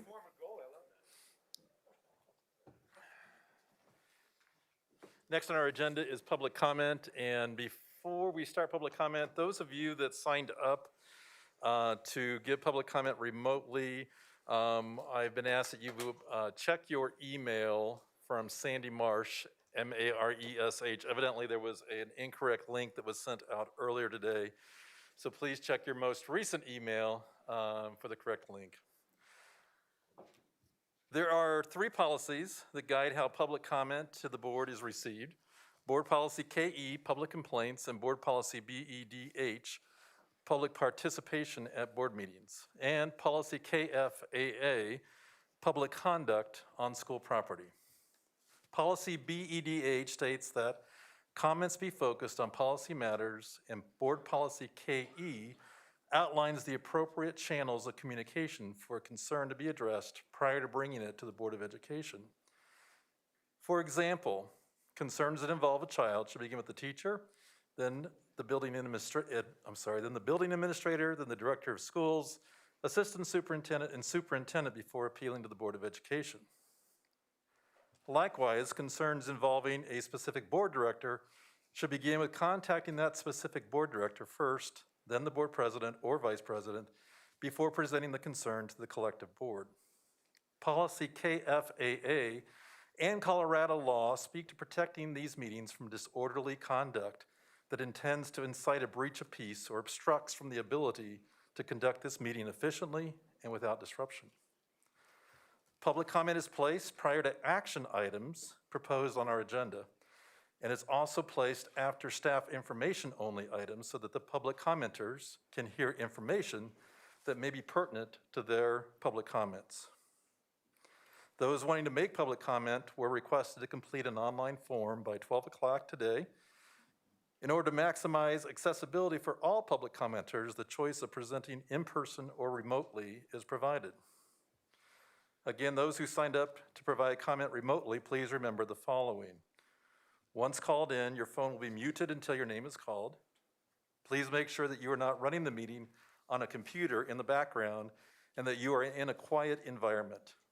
Keep in mind that the meeting broadcasted on YouTube is slightly delayed, so it's best to only listen to the meeting through your phone. Once I call your name, please state your name and ask if you can be heard. I will respond for you to continue. The board would like all discourse in this room to occur in an atmosphere of mutual respect.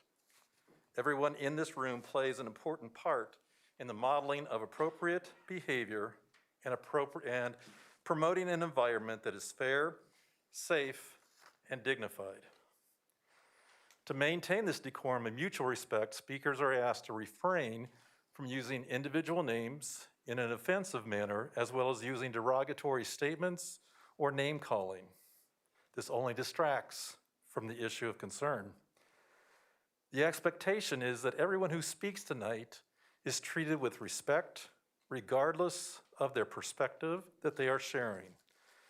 We want the boardroom to be a place where civility and decency prevails and where freedom of expression is free of condemnation, harsh judgment, and fear. In order to promote an atmosphere where all commenters can speak without intimidation and disruption, I would ask that there be no reaction after a comment is given. This includes applause, verbal comments, aggressive nonverbal behavior, or judgmental tones. I am asking the audience to help us allow and respect all perspectives by remaining silent during and after each public comment is made. Please also keep in mind that there may be a need to interrupt you if a board director calls for a point of order. If this occurs, all comments should stop until directed to continue. Each speaker tonight is allotted up to 3 minutes to address the board. You will hear a tone signaling the end of this time. Out of respect for other commenters, please complete your comments within this 3-minute time. Due to the number of public commenters tonight, I ask speakers to stop immediately once you hear the tone signaling the end of the 3 minutes. Doing this shows respect to the other public commenters who are waiting. If you have handouts you would like distributed to the board, please provide these to Assistant Secretary Kelly Duvall at the end of our dais. Please know that this is our time to just listen without engaging in discussion. However, your comments will certainly be considered as the board continues its work tonight. Please know that this is only one of many ways to communicate to the board. If you are seeking answers to a specific question or would like to have an interactive conversation, please consider contacting Assistant Secretary Sandy Marsh to schedule a phone or in-person conversation. It's also important for our listening public to understand that public comments are not fact-checked, nor should the board's silence indicate agreement nor agreement with what is being said. So with that, we will move on to public comment. Our first are students, Owen Wicks, Connor Tarbett, and then Julie Lamb. Mr. Owen Wicks, are you here? Okay, not seeing Owen. Connor Tarbett is online and on through Zoom. Mr. Blair is saying, Connor Tarbett, can you hear us? I can, Director. Can you hear me? Yes, Mr. Tarbett, please go ahead. Thank you. My name is Connor Tarbert, and I'm currently a junior at Thunder Ridge High School and also part of the policy review subgroup within the student advisory group. And thank you for allowing me to speak with the directors tonight. Directors of the board, I am tired. I am tired of having to focus on my mental and physical health while also having to balance tons of homework each night and having to participate in extracurricular activities. Recently, I have not received enough sleep because I have been staying up just to finish all of my homework for just a single night. My grades are starting to slip because I'm not paying attention in class because my brain cannot function that early. An average of 6 hours of sleep is not healthy for teenagers like me. Teenagers need at least 8 hours of sleep, and I am not getting that. I have to wake up at 6:30 every day, which is the earliest time I ever had to wake up. Thunder Ridge starts each day at 7:40 in the morning. In relation to my other schools, elementary schools started at 7:50, middle school started at 8:21, and the high school I went to for my freshman year in another state started at 8:30. Colorado is one of the last states to implement this later start time for their high schools. Denver, Jefferson, and Arapahoe counties have implemented later start times to their school year starting in the fall of 2022, starting their day around 8:20, which is 40 minutes later than Thunder Ridge. Students like me are in advanced placement, honors, and international baccalaureate level courses that require more time devoted to do work outside of school. Plus, students are falling behind due to other school activities like sports, the arts, advanced clubs, and even jobs. I do not understand why elementary school students start their day way later than I do. They usually go to bed at least 2 hours earlier than the average high school student. It is not fair for high school students who are more involved outside of campus, who are desperately wanting to get into their dream college and preparing for the future. I would like for the board, high school principals, and any parent to listen and be in the shoes of my classmates and I. In order for all students to reach their full potential, please move the start time of high schools to a later hour so that my generation can learn today and lead tomorrow. Thank you. I yield the rest of my time. Thank you, Mr. Tarbert. Julie Lamb is next, then Amity Wicks, Allison Kolinsky, and Richard Flanagan. Good evening. Good evening. First, I want to start off by thanking Director Lung for your many years of advocacy for all kids in DCSD. I appreciate your professionalism, transparency, and friendship. I am sorry that at times you've been disrespected, mistreated, belittled, and disrespected. Please know that it's not a reflection of you, but others around you. Your presence here, school visits, and in the community have been genuine and of great value. You will be missed. Second, to the others, all others, including Cabinet, let me remind you, with all of your mistreatment, all I ever asked for was an apology. Picking up where I left off last meeting, sometimes you win and sometimes you learn. Since we know who won, we know who has to learn. What have you learned? I can help. It's important to trust and understand other people's experiences and realities, not just your own created narrative. It's important to reach across the table and value others, not just those in your own club and those who can elevate and promote your personal ambitions. Mostly, it's important to listen to and care about all children. When any of you take a job, you take an oath as teachers, principals, cabinet, superintendent, board of ed, that it is everyone's responsibility to care about all 60 whatever thousand kids there are in DCSD. I hope that is a lesson learned, though it should be a given. For the board members and administration remaining at Wilcox, your community hopes that you will also learn some lessons and you'll represent the entire community going forward and not just what is self-serving. I'm sad for this community, all sides, for the experiences that have led them here today, right or wrong. So tonight I come before you and urge you, whether you won or you learned, do it with grace. The biggest issues I see before you is your good old boy club and inner circle needs to be disbanded. The good old days will be history. In order for you to appropriately represent the entire community, accept defeat, listen to others, work together, and find a way to bridge this broken community. Do the right thing always. I don't care what your role is, from Board of Ed, superintendents, administration, principals, teachers, staff, community. The only thing that truly matters in this district are the children. Start to make them a priority. Thank you, Ms. Lamb. Amity Wicks is next, Allison Kolinsky, Richard Flanagan, and Thaddeus Didier. Is Amity Wicks here? Next is Allison Kolinsky, Richard Flanagan, Thaddeus Didier, and Annie McMichael.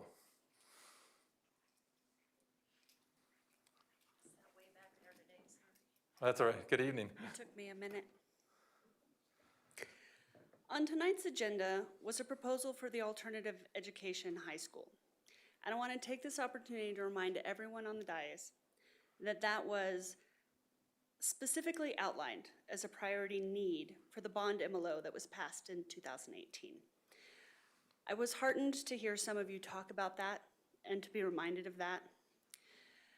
However, at the last board meeting, this sitting board voted not to move forward with the construction of the building because of the cost of construction had increased. I understand that. We're told the district is considering purchasing the Parker ACC location adjacent to CHAP, considering at this point, 3 years later, which means students wait while the sitting board intends to spend in excess of $25 million on a boondoggle for the bloated administration. Because unfortunately, according to the PowerPoint from Superintendent Wise for tonight's meeting, a backdoor deal has been ongoing since July with the former owner of the Wildlife Experience to purchase the property from CU with the intent to sell it to DCSD for the same cost. Let me reiterate, this backdoor deal was known to everyone here when you voted not to move forward with construction of the alternative high school last board meeting, but it was never mentioned. I'm told to relax because this sitting board has big plans for the Wildlife Experience space. You would essentially be partnering with the same failed entities to promote the same failed adult programming, and let's not forget those fancy new offices because you plan to move central admin to that building. I want to pause and remind everyone that it is incredibly important to keep in mind that a large nonprofit organization who is in the final stages of contracting to purchase the Wildlife Experience in the spring of this year, upon inspection, learned that there were structural issues with the building, major structural issues.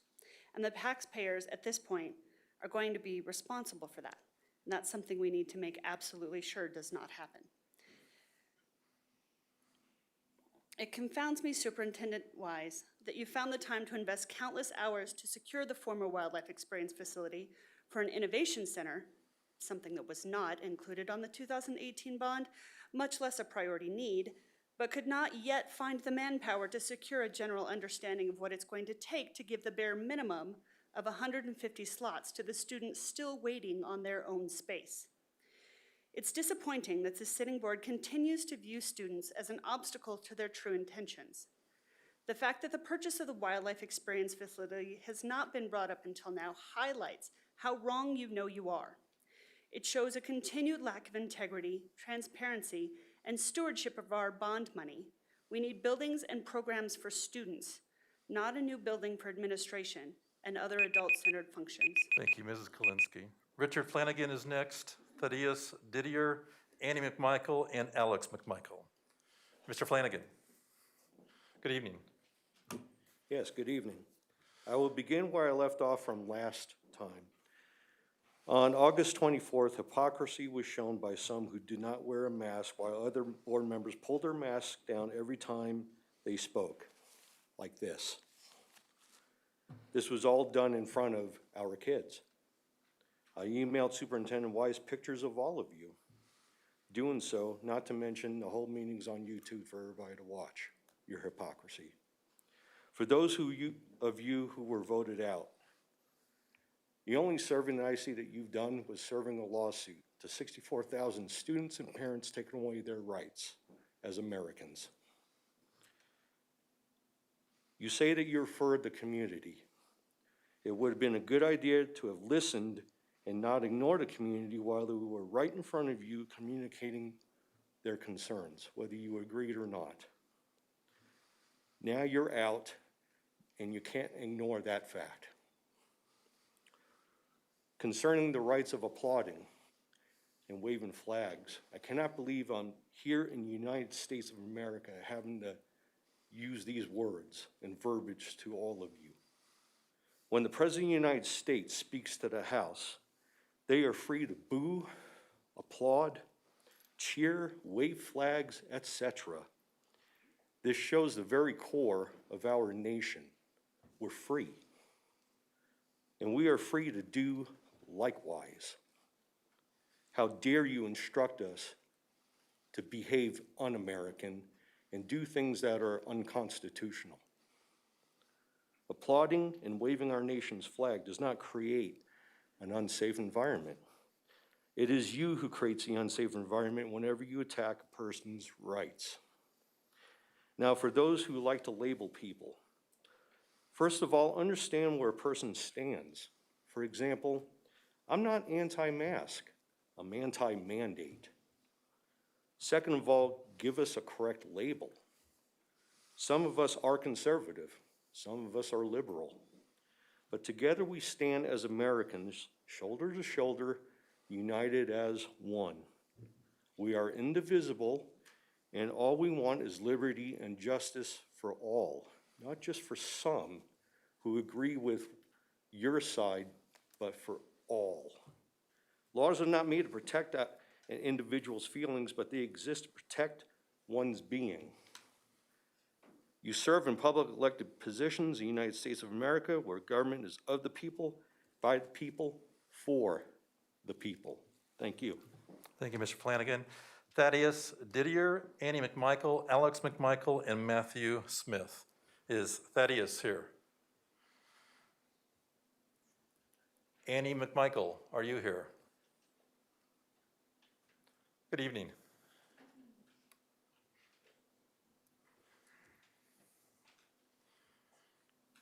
Hello. I am coming before all of you today to just take a minute and look around you. You have parents on both sides of the fence that are here wanting what is best for their children. You've seen familiar faces come back over and over and over again, and they will continue to do so because parents are always going to protect their kids, and they're always going to feel and act in the ways that they think that will honor that. For me, my kids are new in the district, and I'm new to the area. But with what is going on lately up here, it makes me want to be more involved because my child has just recently entered into school. He has just recently learned how to pronunciate his English correctly. With that being said, imagine what it's like for a 5-year-old kid entering into school for the first time and trying to learn Spanish and English all at once while the teachers have their face like this. How can you learn to pronunciate when you're like this? How can you learn to understand your teacher's reactions and how they are feeling towards you like that? Since then, my son has developed a stutter that has only gotten worse as this pandemic has pushed. And it seems like the board members are fine with it because they are getting their COVID protocol covered. And that's not right.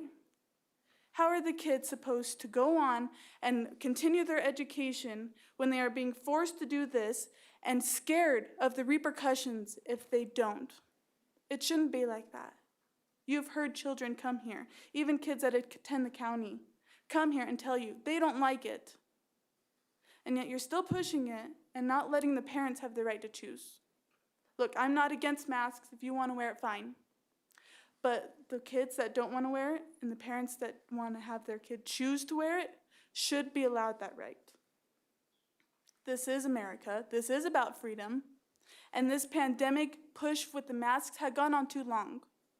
For the parents that are scared and that are pushing all of these silly lawsuits because they feel like their children are unsafe in school, if they feel so unsafe, there's options of being at home.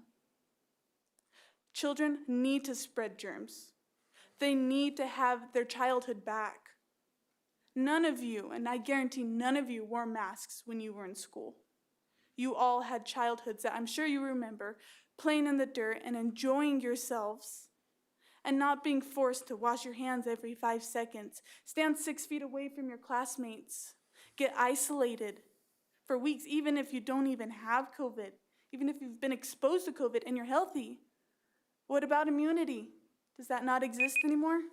Thank you, Ms. Michael. Alex McMichael is next, Matthew Smith, and Jamir Hembley. Alex McMichael? I'm speaking on behalf of him. Okay, please come forward.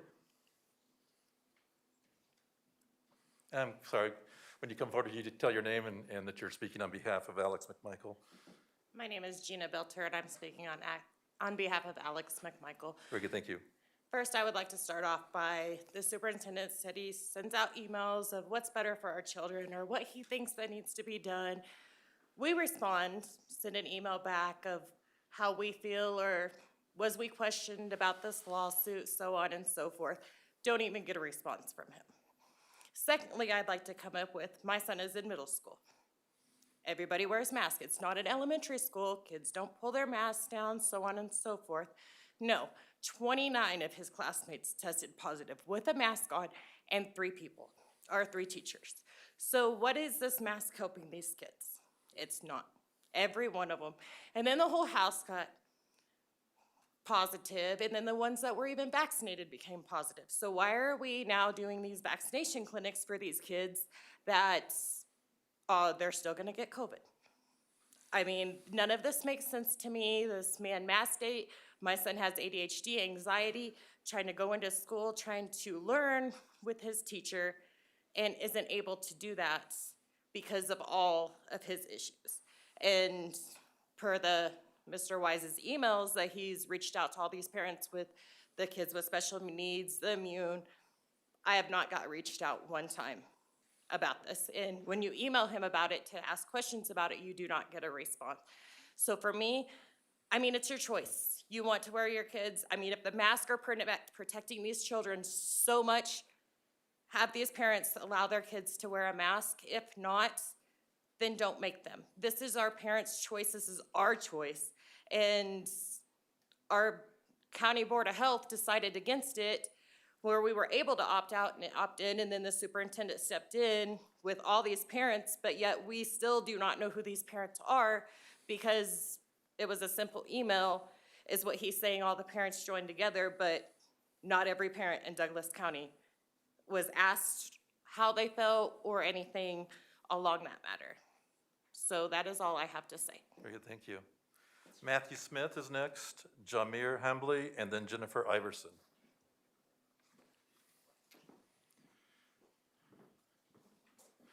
My name is Matthew Smith. Permission to speak, Master? Yeah, I'm just following your instructions from earlier. Okay, thank you. First of all, everyone, I hope the message is clear. You screw with our kids in Douglas County, you will not hold elected office here. That's the first thing I want to get off my chest.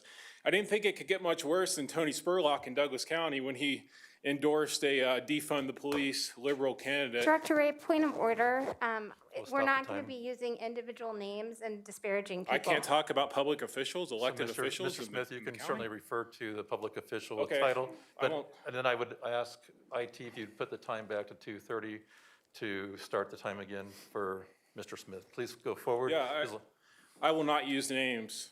There's a sheriff in this county that was elected, and he endorsed a candidate that supported defund the police and for county commissioner. And I did not think it could get much worse. And, you know, I feel like I fell asleep at the wheel because I let the school board happen and we let public health happen, right? A lot of us were asleep at the wheel. Thank you, COVID, for waking us up, right? Here we are. We're about to, you know, have 4 new board members come in. Thank God, right? Am I allowed to mention his name? Excuse me. You know, I can't be more happy and hopeful for the future. And I really hope everyone learned a lesson here that it matters what the majority of the people in the county want and what they say when they go to other meetings and they go to public health meetings and there's public health orders passed because that's what the majority wants. And then we have people sitting on the other side in other elected offices that are just sitting there like snipers waiting to, totally disregard what the majority wants. I really want to make another point here because the last meeting, there was someone that came up here and spoke and they talked about how they felt unsafe in the room and then an hour later charged a man with a knitting needle in their hand. And they're in the room right now with a knitting needle in their hand, but I cannot bring an American flag in here. I got stopped at the door, had to leave my flag outside, but someone can sit here that charged at someone last week with the same knitting needle in their hand. Makes a lot of sense. I can't even believe that we did this 22-day policy to try to sit here and stop free speech, stop assembly outside of these meetings, stop flag waving. It is insane to me. So, I really just want to point out the hypocrisy, and I want to make sure everyone listening knows what happens because the cameras were cut right when it went down, okay? Thank you, everyone, and I'll relinquish the rest of my time. Thank you, Mr. Smith. Jamir Hambley is next, Jennifer Iverson, and then Sean Benson. It's actually Jamie. I'm sorry? It's Jamie. Thank you. Good evening. Alrighty, so my family actually moved to Castle Rock in 1987. I graduated from Douglas County High School in '95. I currently live back in my childhood home, so I did raise a family elsewhere, but I'm back here. And I have to tell you that I am just astounded witnessing the atrocities that are occurring in this district. This is why I started to get involved. I don't even have kids in the district. My kids are all grown, but I am just astounded what has happened. I grew up in Douglas County. I know this county probably better than most of the people in this room. I originally signed to speak on masks, but I think it's clear that you guys have no interest in hearing or seeing any of the other science that contradicts the narrative of just covering our children's faces with dirty face diapers. So what I'm going to do is I'm going to change over and I'm going to address your policy on conduct instead. Your desire to maintain a non-threatening and productive environment does not trump our First Amendment rights. You guys have read the Constitution, right? The law of the land. In the 1964 United States Supreme Court case for New York Times versus Sullivan, the judges wrote, and I quote, "This nation is founded on the profound national commitment to the principle. The debate on public issues should be robust and uninhibited and may include vehement, caustic, and sometimes unpleasantly sharp attacks on government and public officials." That is a Supreme Court case. This is constitutional case law in this country, the law of the land. This supersedes your policy. Law supersedes your guys' policy. This is getting ridiculous. If you cannot sit before we the people and uphold the law, then you don't belong here. You don't belong in these positions. I and many others are ecstatic to be welcoming in a new school board, and it sure looks like that silent majority was not the majority after all, because we have a new school board coming in. You guys clearly were not listening to the majority. I highly encourage you to listen and enact the wills of the actual majority before your departure here, because it's very clear what the majority of us wanted. So uphold the Constitution, uphold our First Amendment rights, and do what's right. Thank you, Ms. Hambley. Jennifer Iverson, then Sean Benson, and Haley Benson. Is Jennifer Iverson here? Oh, there she is. Good evening.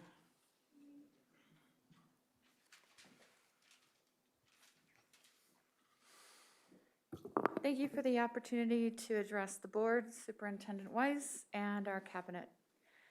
I'd like to share some concerns this evening. And tonight we saw slides using iReady data. Since literacy is the bedrock of education, a rock this year. Our students, all students, deserve a program that does not lie to them, their families, or teachers. iReady tells us that students have tested out of phonemic awareness after second grade, implying that they have acquired that information. But iReady doesn't even include phonemic awareness in testing past second grade. This is not acceptable. To continue a relationship with a company who gives flawed data is despicable and dishonest. Our learners deserve better. iReady is not finding all of the struggling readers that another program, Dibbles, now known as Acadians, does find. We need reliable, honest data. Please reconsider the use of this ineffective tool. My oldest only attended charter schools. It was what he needed, and I was grateful to have that choice available to our families. I do believe charter schools fill a specific need in our community. DCSD remains the authorizing unit and are ultimately responsible for all of its charters. I urge you to consider the immense impact some charters will have if allowed to change the policies on masking. Schools do not exist in a bubble. Students and teachers interact with our larger community. Our positivity rates are high in Douglas County. Please do not approve their ability to change DCSD policies. Thirdly, I vehemently support DCSD's equity policy. In 2017, so many years ago, a group of compassionate professionals began this work solidly and intentionally. These men and women, white, black, and brown, chose this passion to address the inequities present in our society. Their intentions were not to shame anyone or make them feel less than. The purpose is to make certain every individual in DCSD is supported and heard. As seen in the data presented this evening, DougCo's marginalized and underrepresented students are not thriving the way their white neurotypical peers are.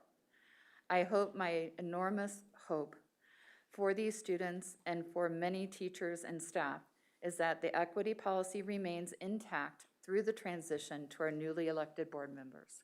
Thank you. Thank you, Ms. Iverson. Sean Benson, Haley Benson, and then Greg Francisco. All right, so I'm going to be speaking on behalf of Haley Benson. Thank you for doing this back-to-back as we requested. So you go ahead and set it to 6. And I'm just going to go straight through. Go ahead, Mr. Benson, that's fine. Okay. I never thought I would ever live to see the day when elected officials would ban the American flag anywhere and then watch our Leos actually enforce this rule. What are you thinking? You've been trying to suppress free speech in this district since day one, and now you've taken it to a level of which this country has never seen before in our entire history. I must have missed a memo when supporting people became creating an unsafe environment. You want to know what makes these meetings so long, besides the fact that you enact policies that infuriate everyone? It's because you keep stopping just to lecture us about this not being a safe place for everyone. At the last meeting, there was only a single person who said they feel unsafe here, and you know what remember that person did at the end of the meeting? That was the one person who physically attacked someone because she didn't agree with his speech. That person, who is here again tonight, is sitting in the front row the entire time. And that is not actually, and she's actually checked out completely knitting as she is again tonight. That is not someone who is, that's someone who's mentally checked out, not someone who is scared. It's someone who's completely checked out. It's so that you can basically silence us. I had more to do, but you wouldn't allow me to I had to modify everything because apparently pictures are too dangerous to bring in. I have a picture of you, third person from the right, because I can't say names, mentally checked out on your phone while my wife, Dr. Haley Benson, was speaking at our meeting last meeting. You're probably texting your friend in the front row, but why would you care what a healthcare professional has to say when it doesn't support your own opinion? What's your phone even doing in this room while running a board meeting in the first place? Is this respectful to my wife, the public, or the board? No, respect is what I did by supporting my wife and my country. But not even 1 minute after you texting, you have the audacity to threaten to remove me from the room for cheering for my wife and waving my American flag. Are you gonna have me arrested now for how I'm dressed? There's something seriously wrong with you engaging in this behavior and the rest of you for enabling it. Again, not here to talk about masks, despite my daughter being one of several kids who was denied food at her school for not wearing a mask before you sued ourselves. Nope, I'm staying on the theme of freedom and civil rights, something this board and our superintendent like to mock rather than celebrate. But first, let's go back to safety. Safety, safety, safety, it's all in the name of safety. You seem to be confused in the definition of the words unsafe and uncomfortable. Unsafe is when one person who claims to feel unsafe is the same person who physically attacks another because they disagree with their speech. Uncomfortable is a feeling you have right now from me showing everyone how disrespectful you are. Speech is not the problem here. Your irrational fear of it is. If you don't like free speech, then perhaps you would feel more comfortable in a country that doesn't allow free speech. I hear it's a buyer's market right now in Afghanistan. Everyone's skin needs to get thicker, not thinner. Bubble wrapping our children, protecting them from anything that might harm them or make them feel uncomfortable, creating so-called safe spaces that oppress free speech, labeling words as trigger words, banning the American flag tonight, and threatening to remove people for clapping and waving my American flag are not values that will make this country better and stronger. This is the pussification of America, and this is a surefire way to destroy the American way of life, which will only lead us down a path of division and self-destruction. How do you think this story will end? All this has been tried before throughout history, and every time it ended the same way. The will to be free won every single time, and this will be no different. In exactly 3 weeks, you will have a new majority electorate on this board, and you will need to get comfortable being uncomfortable. It's time to take a major detour off this highway of self-destruction, and it's time for everyone to start paying attention to we the people. Thank you, Mr. Benson, and also Dr. Benson. Greg Francisco is next, Iko Browning, and then Sarah Wu. Mr. Francisco. Thank you. To all of you, thank you. Thank you for the last couple of years. Thank you for showing Douglas County who you all were and what you've all been up to. Thank you for showing us that it was never about our kids, but it was about your administrators first, teachers second, and parents and kids last. Thank you for showing that leadership was a foreign concept and something none of you are capable of rising to. Thank you for showing after every school board meeting that some of you had more contempt for a majority of parents rather than contempt for a virus, which should have forced you to lead our kids back to normalcy in 2021. Thank you for sending out your email in August of 2020 and lecturing parents about race and racism, informing us on how we should teach and inform our kids about race and its effects on our society, using highly partisan hack sources and other biased organizations and literature to boost its credibility. Instead, boosting your incredible arrogance and ignorance of facts. A perfect example, your parent toolkit on talking to our kids about race and racism. Chock full of hyperlinks that were stocked with book recommendations from the very questionable New York Times with titles such as Resist and another titled Stomped, co-authored by none other than one Ibram X. Kendi, a glaring example of today's racist personified. When taking a deep dive into all these links provided in that email, it's astonishing that not one of you stopped it, asking your own common sense questions about these awful sources. What a lack of awareness on your part as an elected body. Thank you for your email lecturing us parents about Asian hate and attacks on Asians shortly after the Boulder shooting. Let me remind everybody this email didn't mention race once about the shooting in Boulder, perpetrated by an individual who some might refer to by today's standards as a person of color, managed to senselessly murder 10 Caucasians, but she somehow found a way to inject race using a shooting in Florida on Asian-run masseuse parlors. This board and current superintendent flat out lied that these attacks were racially motivated, even though a Caucasian and Hispanic man were shot as well.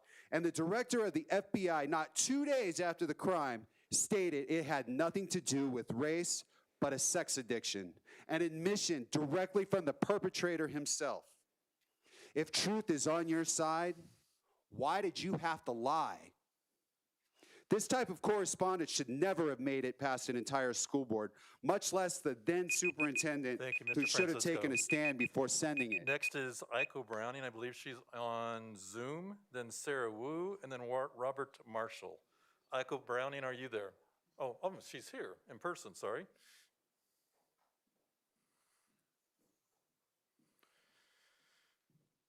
Good evening. Hello, good evening all. President Ray, directors, and Superintendent Wise, I would like to thank you all for your years of service to our community. You have put in thousands of hours to support excellent public education for all kids, bringing vision to reality. Thank you for your leadership during this unplanned public health emergency. Physical and emotional safety is a necessary foundation for kids to grow and learn. Excellent public education is a community resource. It benefits us all, whether we have kids in the district, are homeowners, or are just interested in seeing youth achieve their highest potential. I support excellent public education for all kids. The key words here are public and all.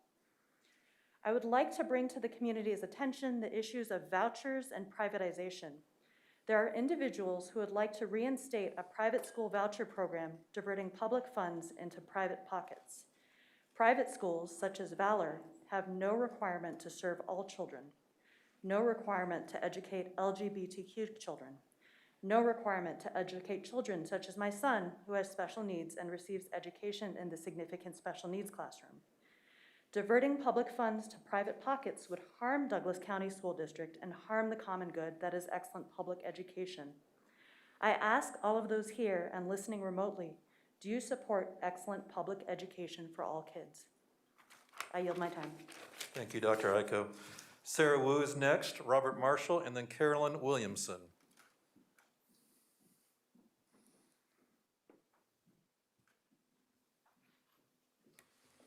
Good evening. Good evening, board. Tonight I'm reading something from Megan Birch, who asked to have her comment read tonight. Good evening, my name is Megan Birch, and Sarah Wu graciously agreed to read my statement tonight as I'm unable to be with all of you. I'm a Douglas County resident and parent of 2 DCSD kids.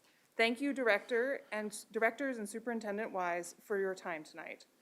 The reason I'm unable to be with you is that my kids are able to perform at a school concert. I want to thank all of you directors and Superintendent Wise for the ability to see my kids' performance this evening. Your dedication to keeping our kids safe throughout the pandemic is truly appreciated. I realize that the decisions you have had to make have not always been easy or clear at times. None of us knew how to navigate a global pandemic, and we are still learning. I also wanted to take a moment to acknowledge that we have an upcoming board shift. I want to thank outgoing directors, Christina Sancho-Shore, Anthony Graziano, Krista Holtzman, and Kevin Lung for your service to our community. You've worked tirelessly for the educators, students, and families in our community, and I thank you. In addition, I want to thank all of the outgoing and continuing directors for your work on this district's equity policy. I have so much hope in this potential of this equity policy and the ability to create safe learning environments for all of our students. Unfortunately, the school board election has amplified the need in our community for this equity policy, as we have seen our BIPOC and LGBTQ students and families endure racist, homophobic, and transphobic rhetoric. As a social worker and actual mental health provider, I want to echo statements that I have made in previous public comments to this board. Racism, homophobia, and transphobia are detrimental to the mental health of our students. My hope is that the incoming board directors who have campaigned on many platforms, including bullying, recognize this as well. Thank you, directors and Superintendent Wise, for your service to our community. I sincerely appreciate you, and that was Megan Birch. Thank you, Ms. Wu. On behalf of Megan Birch, Robert Marshall is next, Carolyn Williamson, and then Julie Gooden. Mr. Marshall, good evening. Evening. I had 2 points I was going to bring up, but again, unfortunately, when I hear some stuff, I've decided to improvise, which is always dangerous. Although I am looking at a big believer in repetition is the mother of all understanding. So I'm bringing up, again, 2 points that I brought out on the last time I was here, the vocational training and the JROTC. I'm really pleased to hear how serious a lot of people in your district are with CTE. However, I do think we need to have a cultural change on how we view it. Again, I pointed out that when I was in high school, we had a spectacular program where they built a house every year, and everything that goes in that, the mortgage, the financing, the landscaping, the drywall, the plumbing, and every year they'd sell it and flip it over and use those proceeds to do it again. And the amount of skills that are taught were amazing. But that kind of thing died out. And a graduate of that program who became a very successful developer tried to restart it up in Conifer. I went to Evergreen High School, and he could only get 2 students to sign up. And it was because of the cultural stigma. All the parents and all the teachers are pushing college, college, college. And it was kind of laughable because all the occupations that all their parents wanted them to go into, well, they all worked for this developer. The bankers, the lawyers, they all worked for him. So again, it's a cultural issue. In auto shop, the same thing. When I was waiting out here to come in the line, I met a really great guy, Robert Hamley, who's a superintendent with the Pipe Fitters Union, and he said the same thing. He was here in Castle Rock, and he pointed right over this school building, this very building, and said, yeah, in high school, I built that house right over there. And in auto shop, we brought in a car that had some kind of problem, and we had to have it running by the time the end of the semester. So getting back to the basics, I think, is kind of important. When you put people off-site, that kind of stigmatizes it. You don't put SPED off-site. We try and mainstream it. I really think you need to mainstream vocational training. I'm going to have to skip over the JROTC pit real quick to get to the third point that I'm improvising. But a lot of people have gotten real angry about the lawsuit. Again, it needs to be pointed out that if this board had not joined those plaintiffs, this board would have been a defendant. And anyone who heard that temporary restraining order hearing, it was a slaughter. It was embarrassing for the Board of Health. So embarrassing, they're talking about withdrawing tomorrow their screwed up public health order. And the Board of Health is so scared, they went out and hired Greenberg Traurig and have brought 3 lawyers in from Miami that are charging probably $700 to $1,000 an hour, who are very specialized in defending ADA claims. So again, you did the right thing. Thank you. Thank you, Mr. Marshall. Carolyn Williamson is next, Julie Gooden, and then Catherine Lees. Good evening. Good evening. I'm here tonight to again express my sincere appreciation for all the sitting board members here, for all you've done to heal our school district after the reformer years and guide it through the pandemic. Your experience, empathy, and sense of fairness never faltered, though it was often a thankless job. Thank you for giving every parent a voice in these forums, even when they disagreed with your policies. I wish Directors Holtzman, Leung, Hanson, and Graziano all the best in your future endeavors. You will be missed. One of my concerns regarding the incoming board members is this. It appears that the new board is already backpedaling on their campaign promises, specifically regarding vouchers. During the campaign, all 4 denied supporting vouchers. Yet, less than 24 hours after election night, one of the new members stated that vouchers were, quote, not off the table, unquote, in the future. Vouchers, or whatever new branding they invent, coupons, scholarships, you know, we're not dumb, we know what they are simply a tax rebate for the rich. That is the only group which will benefit from a voucher program. A voucher for $7,000 or so will never help a middle-class family afford the remaining tuition for an expensive private school. And I do not want my tax dollars going toward gutting our public school systems, which should benefit all students. As a concerned citizen and 28-year resident of Parker, I'm going to be watching the actions of the new board members, as will many of my friends.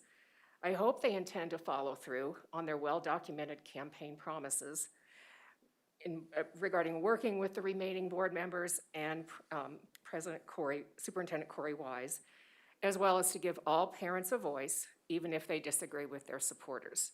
You have set a great example, and I hope they follow it. Thank you. Thank you, Ms. Williamson. Julie Gooden is next, Catherine Lees, and then Kelly Mayer.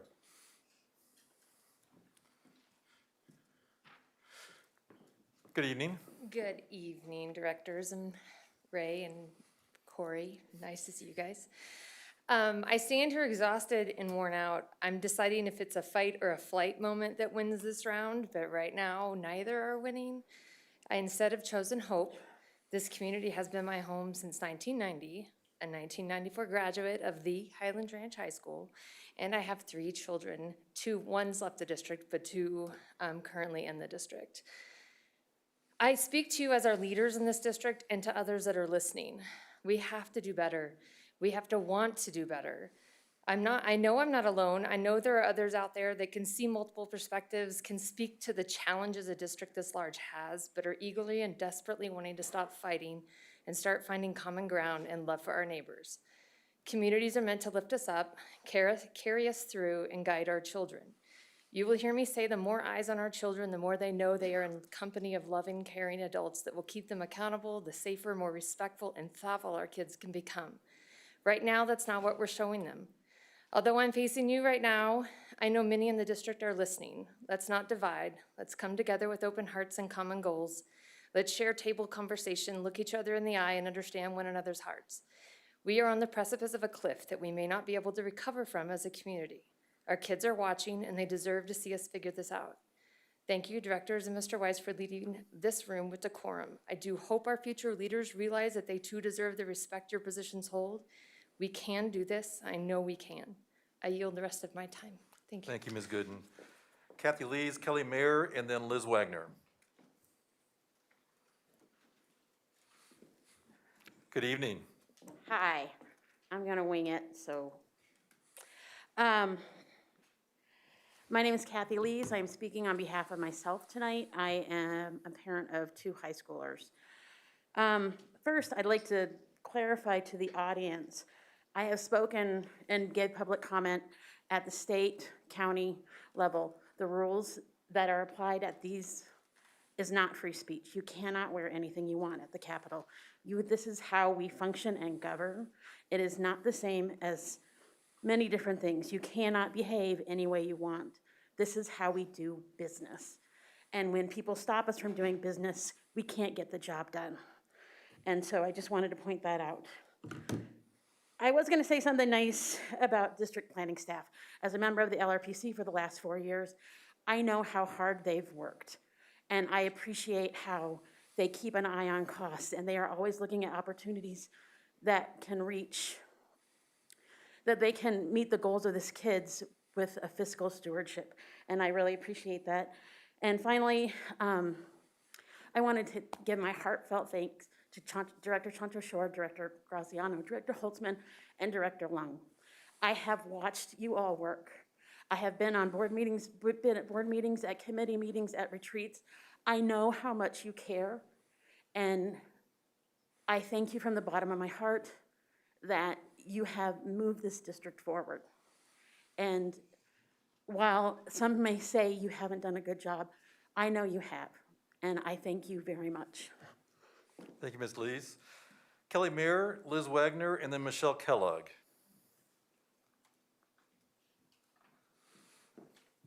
Good evening. Good evening. Good evening, board directors, Superintendent Wise, and cabinet members. My name is Kelly Mayer, and I am a longtime resident of Douglas County and mom of many. I am here tonight to thank you, current board, for all of your hard work. I am so grateful for you putting our kids first. Thank you for following science. The mask mandate is helping keep all kids safe. I am so grateful. I am hoping that it stays in place until COVID is behind us. My children need to be in school in order to learn. They are happy to wear masks so that this is possible. Providing an education that is equitable for all students is incredibly important. Everyone benefits from an equitable education. This needs to continue to be a priority for our district moving forward. I don't want to take up too much time tonight. My purpose for being here is once again to thank you for your selfless work for the sake of our children. Thank you. Thank you, Ms. Mayer. Liz Wagner, Michelle Catalog, and then Patty Hickey.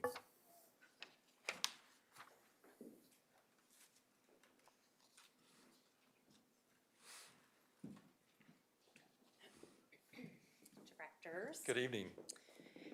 You know that if I'm here, I'm fired up about something. So good evening. As you all know, I've been long been passionate about special education. And I'd like to thank specifically Directors Shore and Lung for not just being a listening ear for special education, but you really brought our voices to the dais for the special education parents tonight. From the bottom of my heart, when you sat in my kitchen and you heard the stories, I appreciate that. The reason I'm really here tonight is to speak to the purchase of the CU South, also known as the former Wildlife Experience. There are several buildings that are in the master capital plan that the bond could fund: a desperately needed alternative high school, an innovation center, and a special education school. We've, once again, mysteriously not heard anything about the status of the special education school. I'm here tonight to go on public record that this facility that you are considering can best be described as just because you can doesn't mean you should. The Innovation Center with intentional pathways was not partnerships with CU, DU, Red Rocks Community College. It was supposed to be like the incredible facility like Cherry Creek School District has. It's what we need. We ask our charter schools to submit a comprehensive detailed plan to the district to be approved from the board. Tonight, what was presented was a napkin business plan for what this facility could be. We saw a PowerPoint sprinkled with fairy dust. I practiced that. You are stewards to the Douglas County taxpayers, not helping a philanthropist leave a legacy. That is up to the Lineker family. It should not be up to the Douglas County taxpayers. Are there inked contracts with DU, CU, ACC, Red Rocks Community College guaranteeing they will provide programming? Will they be offsetting the $1 million plus per year of operating costs, or is DCSD playing the role of philanthropist and taking on an unmitigated risk?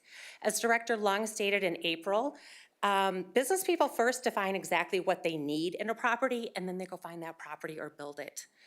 Now let's talk about the building itself. I actually have a document that I cored. It will be posted online tomorrow at various places that I cored from Douglas County from their inspection when they wanted to purchase the property. I'll read you a few things.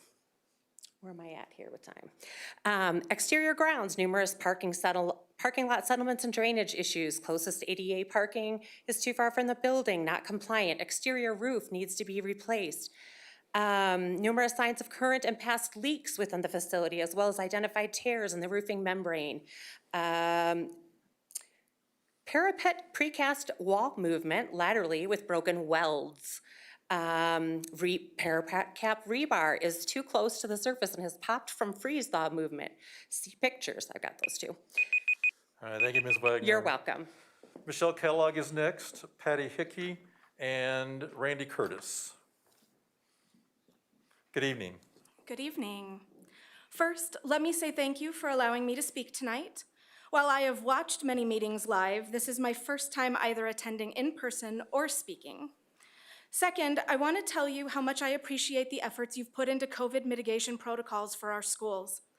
Schools are not siloed communities. They do not exist outside of the communities around them. In fact, it's quite the opposite. This is why even those people who do not currently have any children in school can still vote for things like school board positions and school-related funding propositions. Schools are an extension of the community. But more than that, schools are where our community's next generation go to learn, grow, and have the opportunity to later become leaders within said community.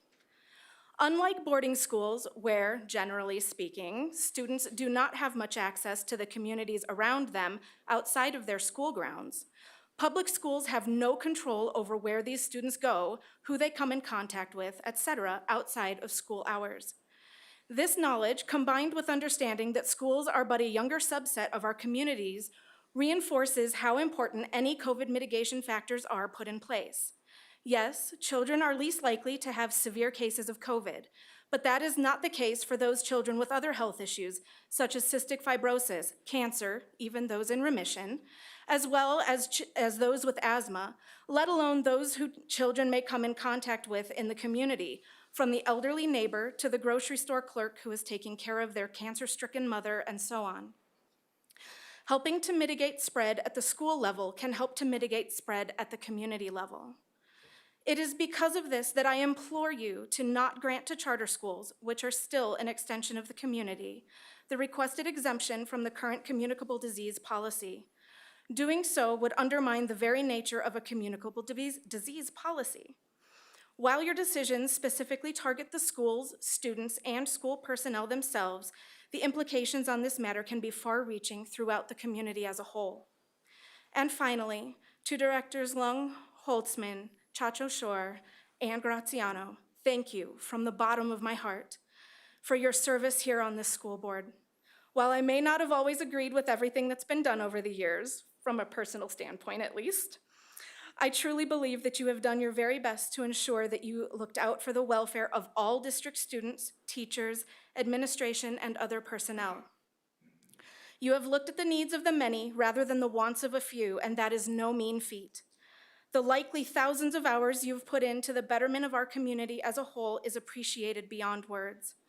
I'm sure I speak for many here when I say you deserve a standing ovation for staying cool, calm, and collected, especially in the face of the onslaught of adversity and challenges just the last 18 months alone have posed. Thank you, Ms. Kellogg. Next is Patty Hickey, then Randy Curtis, and Barbie Gurr.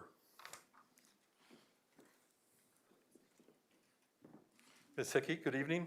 Good evening. Thank you for allowing me to speak tonight. I'm actually speaking on behalf of a friend of mine, Lucy Squire. She is an elementary teacher in the district. As a teacher in this district, going on 17 years now, my hope is that as a collective whole, we can continue to work together for the better of our kids, our district, and our profession. I wish every day that public education wasn't something that people fought about and that teachers and school staff were respected. Once upon a time, in May of 2020, Jimmy Fallon wrote a song praising teachers and the work that we do, stating that we deserve $1 billion. While that high praise coming from Mr. Fallon at this point, it would be nice to just know that the larger community respects the work that we do and the multiple degrees that many of us hold. We were asked to pivot quickly and were being called heroes trying to navigate a new way of teaching our students. Teaching remotely with very little time to prepare was something many of us had never done before in our careers. Teaching is hard, and it shouldn't be made harder based on the perception that people who aren't in the classrooms or schools think they truly understand teaching and what that job entails. The level of trashing teachers has become toxic, blaming us for teaching things that we don't teach and insinuating things that are happening in classrooms that are completely false. It has been incredibly hurtful listening to so many say that they don't trust teachers, calling us names and accusing us of indoctrinating our students. These things are false and not the way to continue building collaborative relationships for the benefit of our kids. Based on my own experience and the truly fabulous teachers I work with on a daily basis, we work hard to ensure we are meeting our students where they are, which means differentiating our instruction for each subject area throughout the day, while also striving to meet the social, emotional needs of each student. These things occurred before COVID hit, and these things continue to happen throughout the pandemic, except now we're also balancing the health and safety of our kids and families while listening to the larger community say the most hateful and hurtful things about us and our profession.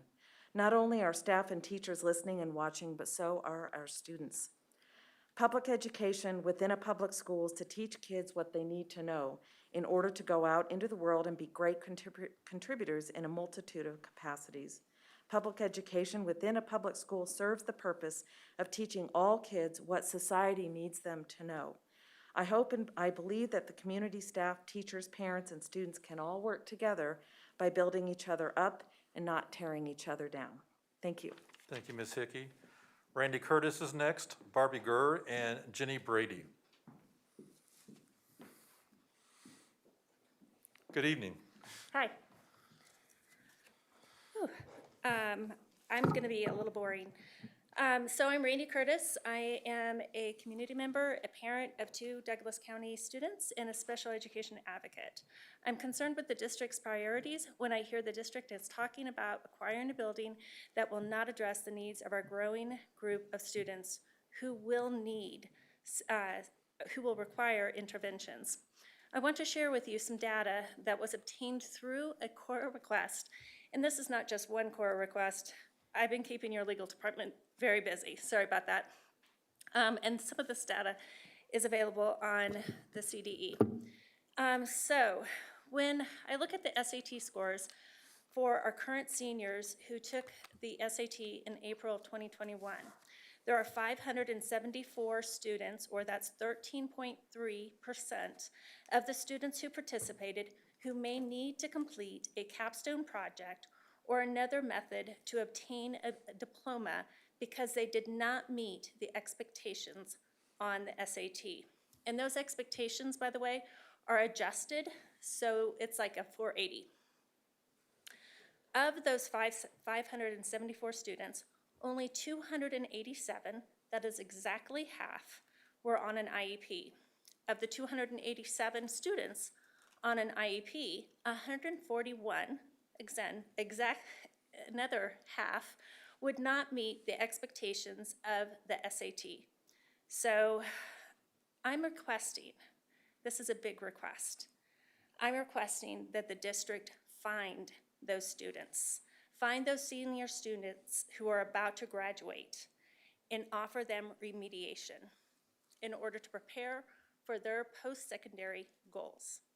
That means that you will need to start a special education evaluation for those students. As for the iReady reading numbers you looked at tonight, the percent does not tell you the full story. iReady reading data, the 36% of the students that you guys assessed, that's 12,000 students. 12,000 students. I'm just floored. Of that 9%, that's 3,145 students who are reading 2 grades or more below.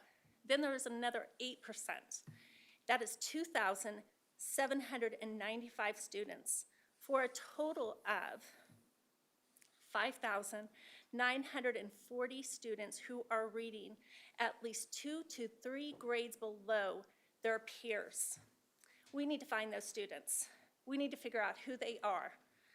I am really passionate about this. Thank you, Ms. Curtis. Thank you.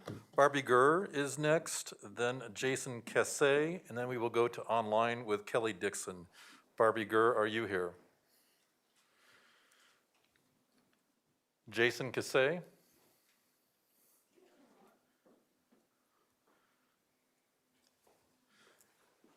Good evening, sir. Good evening. My wife and I decided last week to officially pull our 2 youngest children from the Douglas County public schools and return them to homeschooling.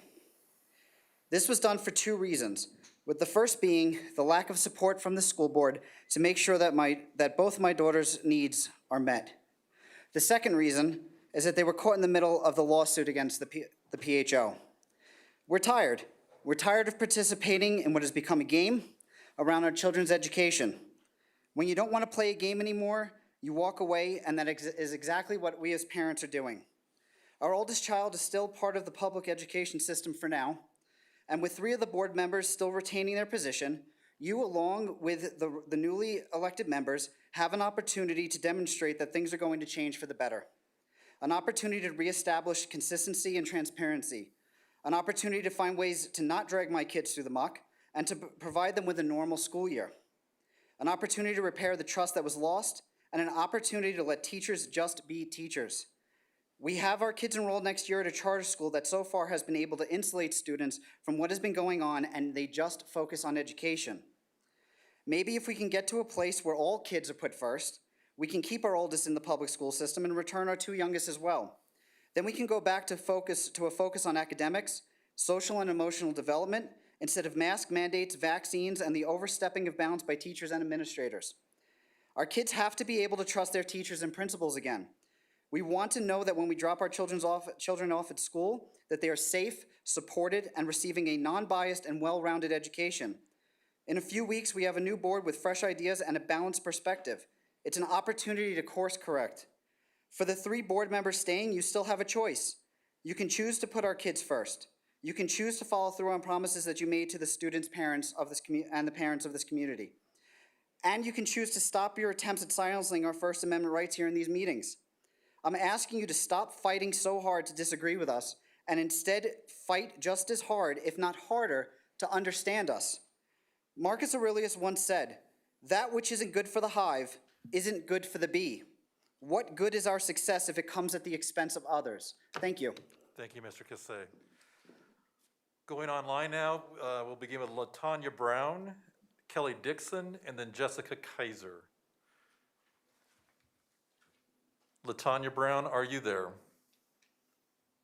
Hello. Yes, Ms. Brown, please go ahead. Hi there. Wanted to say thank you to the outgoing board members and to all of our equity people that are sitting inside the building tonight, and those of us that are online listening. Our fight for equity is not over, and we'll continue to fight because equity matters. Culturally responsive teaching matters. And as I learned even this week, that it was Christopher Rufo that wanted to push out the false narrative of critical race theory being taught to K through 12 kids. So we all know that's not true. And we all know that a lot of this stuff is pretty delusional. But I will say this, we need to do something now. We need to support teachers in having culturally responsive learning as well. My student this week was sitting in class, and as he's sitting there, several students stated that, Africa is a poor country, and that there's nothing but poor people and they don't have clean water. So I had to show him a clip of a little girl asking that very same question to Dr. Rex Cor from Howard University. And he stated that there are 2 types of people. People who don't understand who we are as Black or African American people. And then there are people who do understand. Those who don't understand, what they do is they continue to teach what they've been shown. They continue to teach and show images that are untrue. And so I just wanted to say, so people can look it up as well, that first off, Africa is a continent, because it was mentioned that Africa is a country. Africa is a continent. Africa is 3 times the size of the United States. It is rich in oil and natural resources. Africa has 30% of the Earth's minerals and over 1 billion people. But if we continue to have conversations in classrooms and the information is false and we don't correct that information, we're going to continue to teach children falsehoods. And so I would recommend that the district send some teachers. I believe they're either having an in-person or virtual. Thank you, Ms. Carter Thank you, Center Ms. for Brown. K-12. I'm sorry, Ms. Black Brown. kids. Your time is up, sorry, thank you. Kelly Dixon is next, Jessica Kaiser, and Kayla I. Kelly Dixon is not online, sir. Okay, thank you. Jessica Kaiser, are you there? I am. Can you hear me? Yes, Ms. Kaiser, please go ahead. I'm speaking tonight to thank the current board for their service and to ask the new board members to show empathy and compassion for those students in the district who are different than the majority. Doing what is right instead of doing what is popular is not always easy. That's why we talk to our kids about peer pressure. We want our kids to make the best choices for themselves, their peers, and their community. Sometimes those choices are hard for our kids' impulsive, not yet fully developed brains. And so it is the job of adults to show them how to make the best decisions. To the current board, you all have been those role models. People in these public comments have asked this board to succumb to peer pressure over and over again. They have called you names and tried to intimidate you, trying to get you to bend to the whim of the loudest people in the room. Thank you for being strong, even when you likely knew it would cost you your seat on this board. You can hold your heads high. To the incoming board members, it is hard to be different in this district. In my family, the pandemic has highlighted differences based on underlying health conditions, and our concerns have constantly been marginalized with, if you're scared, stay home. Other families experience this in normal times based on race, color, religion, national origin, sexual orientation, and gender identity. I encourage the incoming board members to be empathetic to those who are different from them. Think about how your words and your actions may affect the kid who looks different than every kid in their class. The closeted kid who feels uncomfortable being their authentic self, and the kid undergoing chemotherapy who just wants to go to in-person school. If the incoming board members are truly mindful about how their words and actions affect others, I believe we can heal some of the divisions in our community and focus on raising good and kind humans. Thank you. Thank you, Ms. Kaiser. Kalia I is next, Matt Cassidy, and then Mark Manners. Kalia I.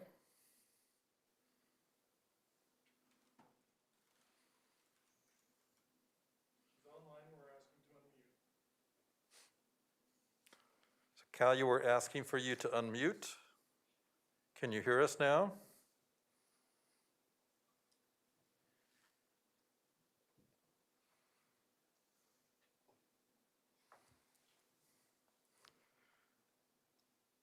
Okay, we'll come back to Kalia if she is able to unmute here shortly. Matt Cassidy is next, then Mark Manners, Larissa Hagenbarth, and then Julie Watkins.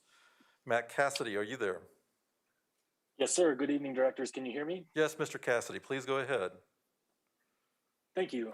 I wanted to start first by saying thank you to Directors Lung, Holtzman, Chancho Shore, and Graziano.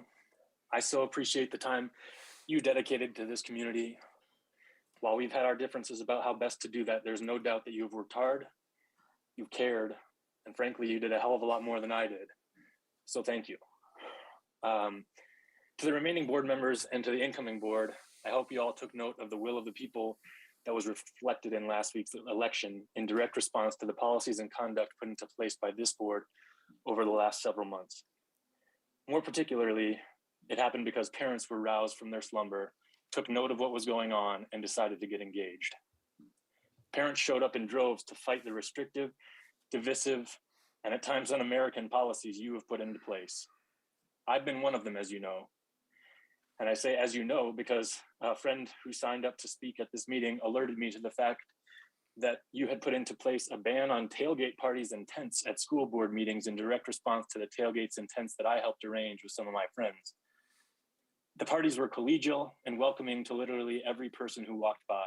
If anyone felt unsafe, impeded, or intimidated from entering, I can assure you that it was a figment of that person's imagination. When we first set up, I provided my name and cell phone number to the Douglas County Sheriff's Officer who came to see what we were up to. I never heard from him. Nothing eventful happened. Laughs were had, some hot dogs and chili were given away, all for free and all with a smile.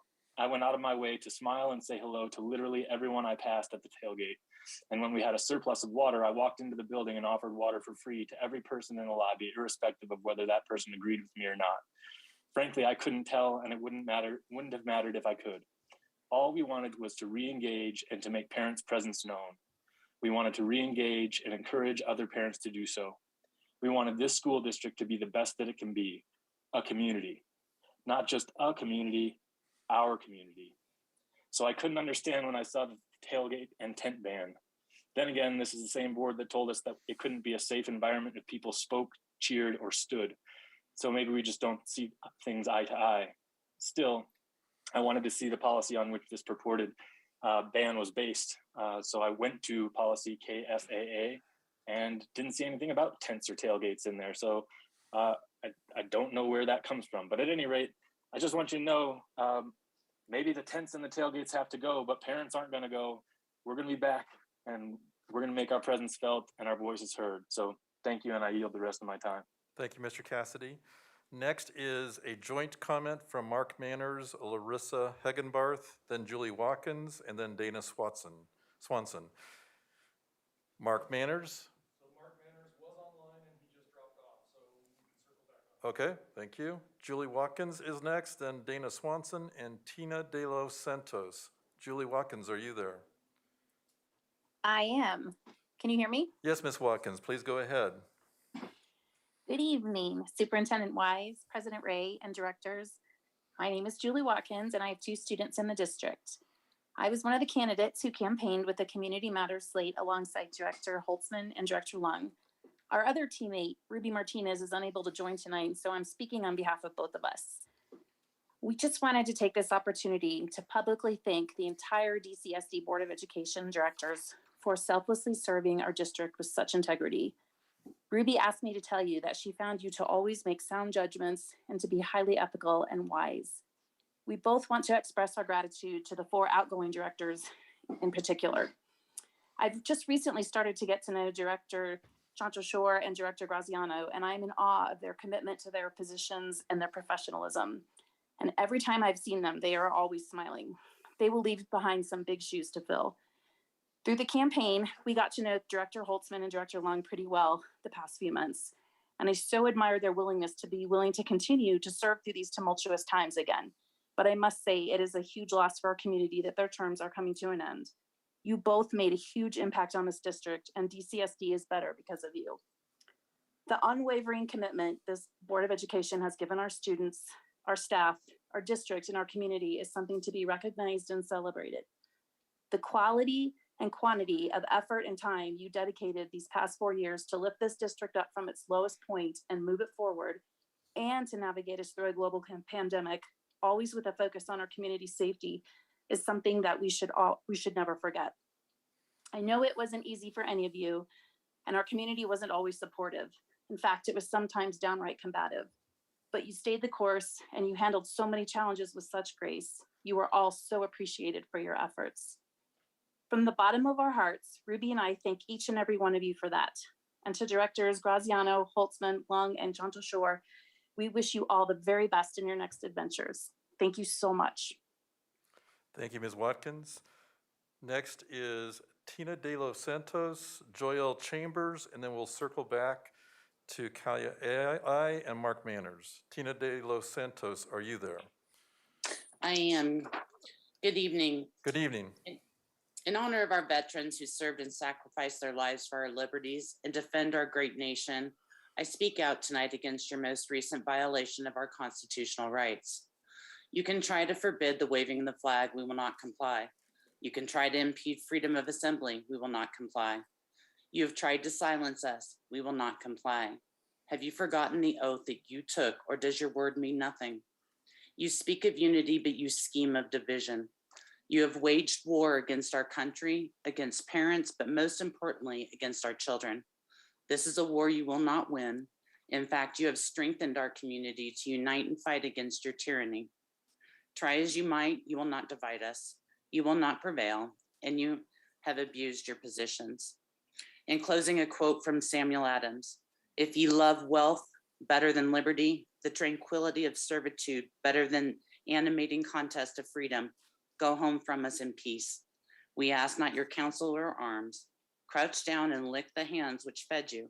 May your chains set lightly upon you, and may prosperity forget you are our countrymen." Thank you. Thank you, Ms. De Los Santos. Joelle Chambers, and then we'll circle back to Kalia and Mark. Joelle Chambers, are you there? I am. Can you hear me? Yes, Ms. Chambers, please go ahead. Hi, I just wanted to make a quick statement and address the lawsuit that has been filed against the Board of Health, and wanted to just state that those families with kids with special needs do not represent all families with kids with special needs, or for that matter, all the students of Douglas County. Each parent, each student is unique, and joining this lawsuit with these few parents is a slap in the face to those of us who have other needs for our children. And I just wanted to make it clear that there are many families with kids with special needs who do not want masks on their children and want to be given the choice. And that's what the Board of Health has done. They've said each parent has the right to decide what's best for their student. And that's what we need in this district. If families feel their children are safest with a mask on, they are welcome to send their kids with masks. But those of us whose kids need their faces seen and their breathing clear need to make that choice also. So I would just like to make it clear that these families do not represent all the families of Douglas County, as well as the fact that the board is joining with that suit doesn't represent what you are supposed to be representing. And I would like again to call you each to drop this lawsuit against the Board of Health and follow the freedom that they've given us. Thank you. Thank you, Ms. Chambers. Mr. Blair, I'm looking to see if there's others online. Kalia I or Mark Manners? Mark Manners is online. Mark Manners, can you hear us? I can hear you. Can you hear me? Yes, please go ahead. I'm great. So greetings and good evening to the Board of Directors and district administrators and everybody else who is present here tonight. Just want to remind everybody, especially want to thank the alumni who came back this evening and shared their stories with all of us. It truly is the reason why we do what we do. My name is Mark Manners, and I've been an educator in Colorado for 14 years. I'm super excited to be here with many other students and parents. I've worn several different hats in the K-12 world, and today I'm proudly here representing Nova Star Academy, which is a proposed charter school. Nova Star Academy is a grassroots movement started by a group of English language learning parents in 2017. We've evolved a lot since then, and we continue to provide many services to our families. Our community is diverse in race, culture, origin, and language. For many of our prospective students, English is their third or even fourth language.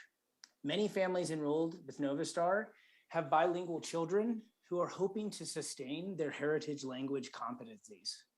Additionally, they want educational programming that embraces academic rigor, focused on STEAM, project-based learning, and flexible learning environments. I wanted to share some key highlights about our family's vision for Nova Star. We're planning to have a hybrid learning structure which supports the unique needs and goals of each student using a personalized, mastery-based and instructional model. We want a differentiated approach that enables us to fully customize what we offer each student. We're rooted in meeting the unique needs, abilities, and ambitions of our students. Each student will have a digital portfolio consisting of learning exemplar in the Colorado Essential Skills, evidence of demonstrated proficiency in Colorado academic standards in all content areas, and global competencies in international academic standards.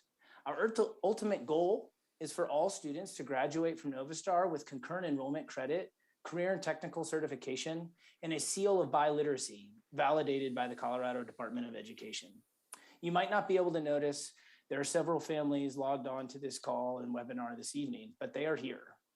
They're here to show their support and are beyond excited about the possibility of making their dreams come true.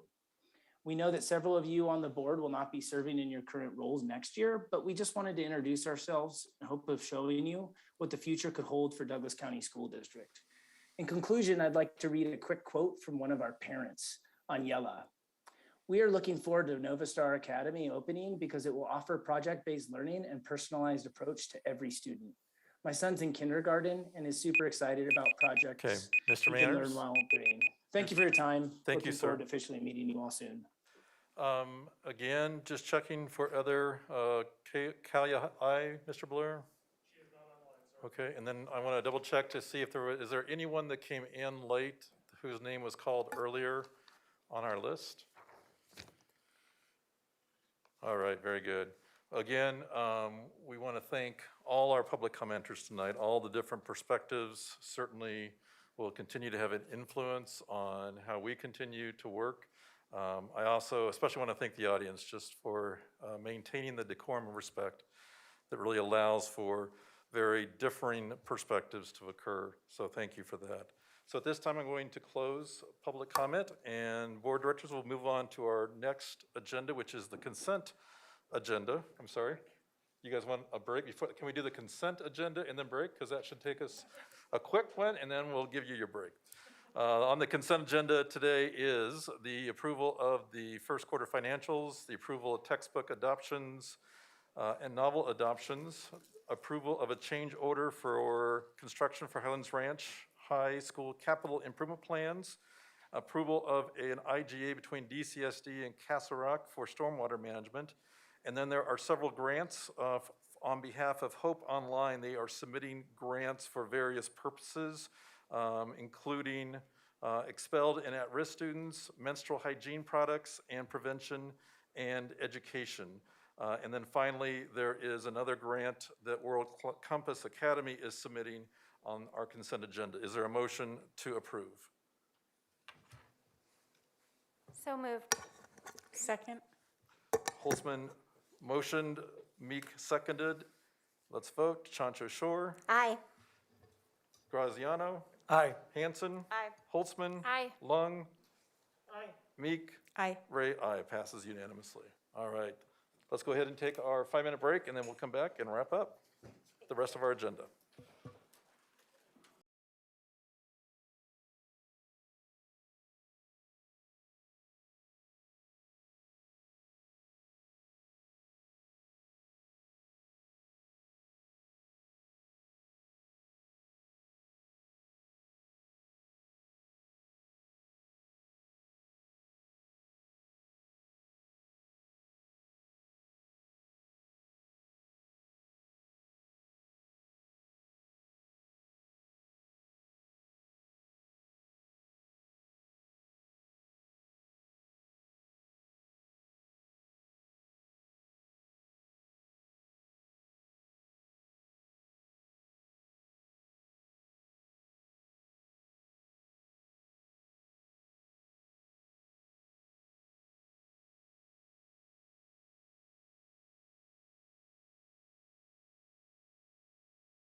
Board Directors, next on our agenda is the approval of the unofficial minutes. Is there a motion? Move to approve? Second? Motion made by Graziano, seconded by Holtzman. Let's vote. Chancha Shore. Aye. Graziano. Aye. Hanson. Aye. Holtzman. Aye. Long. Aye. Meek. Aye. Ray, aye. Passes unanimously. Next on our agenda is a resolution regarding sale of dedicated school sites, specifically referred to as Topher Park and Sweetwater Park. And I don't know, Ms. Klimisch, are you prepared to give us a summary of this particular agenda item, or is there someone else? I am happy to summarize briefly. I think both of the letters of intent have been posted online for the public to view, but there has been an interest expressed by, I think, our community and by members of our Board of Education and others with respect to utilization of two school sites, the Topher Park school site as well as Sweetwater Park, for purposes of park use. Those two school sites were part of 4 school sites, which were determined in, I believe, in 2019 as being no longer necessary for school purposes. And prior to that particular point in time, those 4 school sites were, the Board of Commissioners had asked the Douglas County School District Board to consider revisiting the use of those sites for other purposes, including consideration of the sale of those 4 sites. To date, even though the district has requested transfer of title to those properties from the county, they have not yet been transferred to the district. And so these letters of intent do acknowledge that even though they are going to be purchased by the county from the school district, the county still maintains title to those property because the properties have been designated as a result of the subdivision resolution in Douglas County. They have been designated for use for school purposes and dedicated when they were titled to the county for the purpose of being used for school sites. These LOIs acknowledge that the district is interested in providing and working with the county in utilization of those properties for park purposes, and is interested in working with the county with respect to pricing of those properties as well. I defer to Rich Cosgrove for any supplements to my summary, if he would like to add on to any of my comments, as his department has been working with valuation of property with respect to these sites, as well as review of not only the county's valuation of property for park use, but also the school district's similar valuation of property. Very good. Thank you, Ms. Klimisch. Chief Operating Officer Rich Cosgrove. Good evening. Good evening, Directors. As General Counsel Klimisch stated, the valuation on those letters of intent are based on 2 appraisals, one from Douglas County, one from Douglas County School District, independent appraisals based on the current use as open space. Very good. We're happy to answer any questions you may have. Very good. I want to just echo a couple things that General Counsel Klimisch stated. One is what's been problematic is the transfer and conveyance of titles. And I'm wondering, Ms. Klimisch, I know that there was at one time some discussion about whether or not this transaction could resolve that with our commissioners. We certainly saw that occur with Pine Lane. That site was not conveyed to us and started the trickle effect of lots of complications as far as building on that site. So I'm curious, and I have read this, but I'm not an attorney. So I'm just wondering, is there anything in there that would encourage our commissioners to convey, and Mr. Cosgrove, feel free to address this as well, that would convey sites from now on that are designated to the district as opposed to holding those and us having this problematic kind of issue that we've had tonight where it's like, really, who owns this property or who has the title? It's certainly designated to us for school sites. We're basically saying that we acknowledge that the county wants to use it for parks, and we certainly support that. We think that parks are wonderful and that our neighborhoods definitely deserve to have places where kids can play and people can recreate. So we definitely support that. But anyway, Mrs. Clemish, any thoughts regarding the conveyance issue? Yes, there are some conditions in the LOI with respect to the conveyance of the parcels in any subsequent purchase and sale agreement that would be entered into. And the LOI is conditioned on the seller's obligation, meaning the county's obligation, to close under a purchase and sale agreement, which is conditioned on the purchaser, meaning the purchaser amending, meaning the county's amending its subdivision resolution to require dedication of school sites directly to the school district. So that speaks to future action, or does that only speak to this particular parcel? I believe it's intended to speak to future action of the county. To amend its subdivision resolution is the portion of the procedures that apply to the planning of a subdivision and the dedication of school sites for school purposes when the planning and approval of a subdivision are reviewed by the county. Very good, thank you. And I know we also in this LOI have made it very clear that there's a reverter clause that says that these parcels only can be used for park purposes. And I think that's was our desire, to protect those neighbors, to know that that land indeed will from this point on be used as parks. If it's not, that land comes back to us. Am I representing that correctly? You are representing that correctly, Director Ray. And in addition, there's one more condition in the LOI, and that relates to the parties' obligation to close with an understanding that there would be a memorandum of understanding entered into, which would afford the school district priority use of the property for its students during the academic year. Very good. Thank you for reminding me of that. And that's another, I think, definitely something we're excited about, is that our students certainly can access that for open space as well, or field trips, or whatever purpose that might be. So that's another true asset of just an additional opportunity for our students to have. Directors, do you have other questions regarding this resolution and these LOIs? Any other questions for either General Counsel or Mr. Cosgrove? Director Long? So I think initially we have a little bit issues with the pricing, because it seems like the county proposed a much less than one of our appraiser that giving us.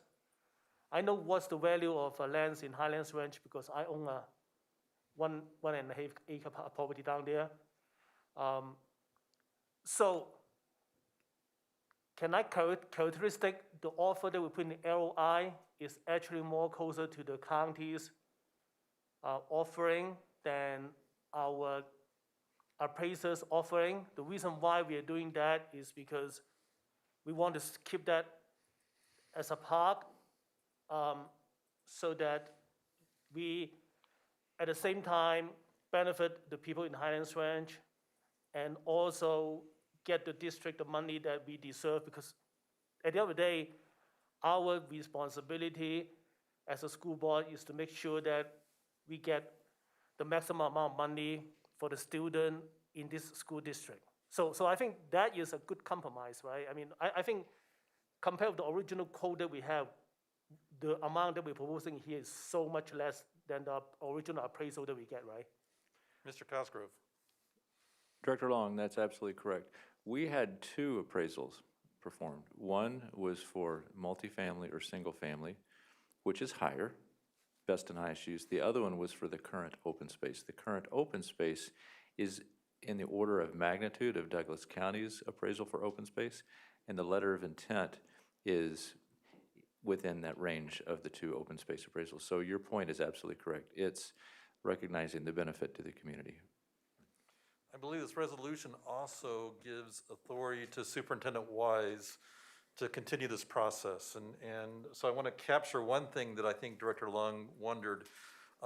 Even though this is the price that we feel is a fair estimate of what this land is valued, there still can be some negotiation after this if this resolution is passed, and Superintendent Wise would have the authority, along with our general counsel, to enter into that negotiation process. So I just want to highlight that. If I've stated that wrong, please clarify.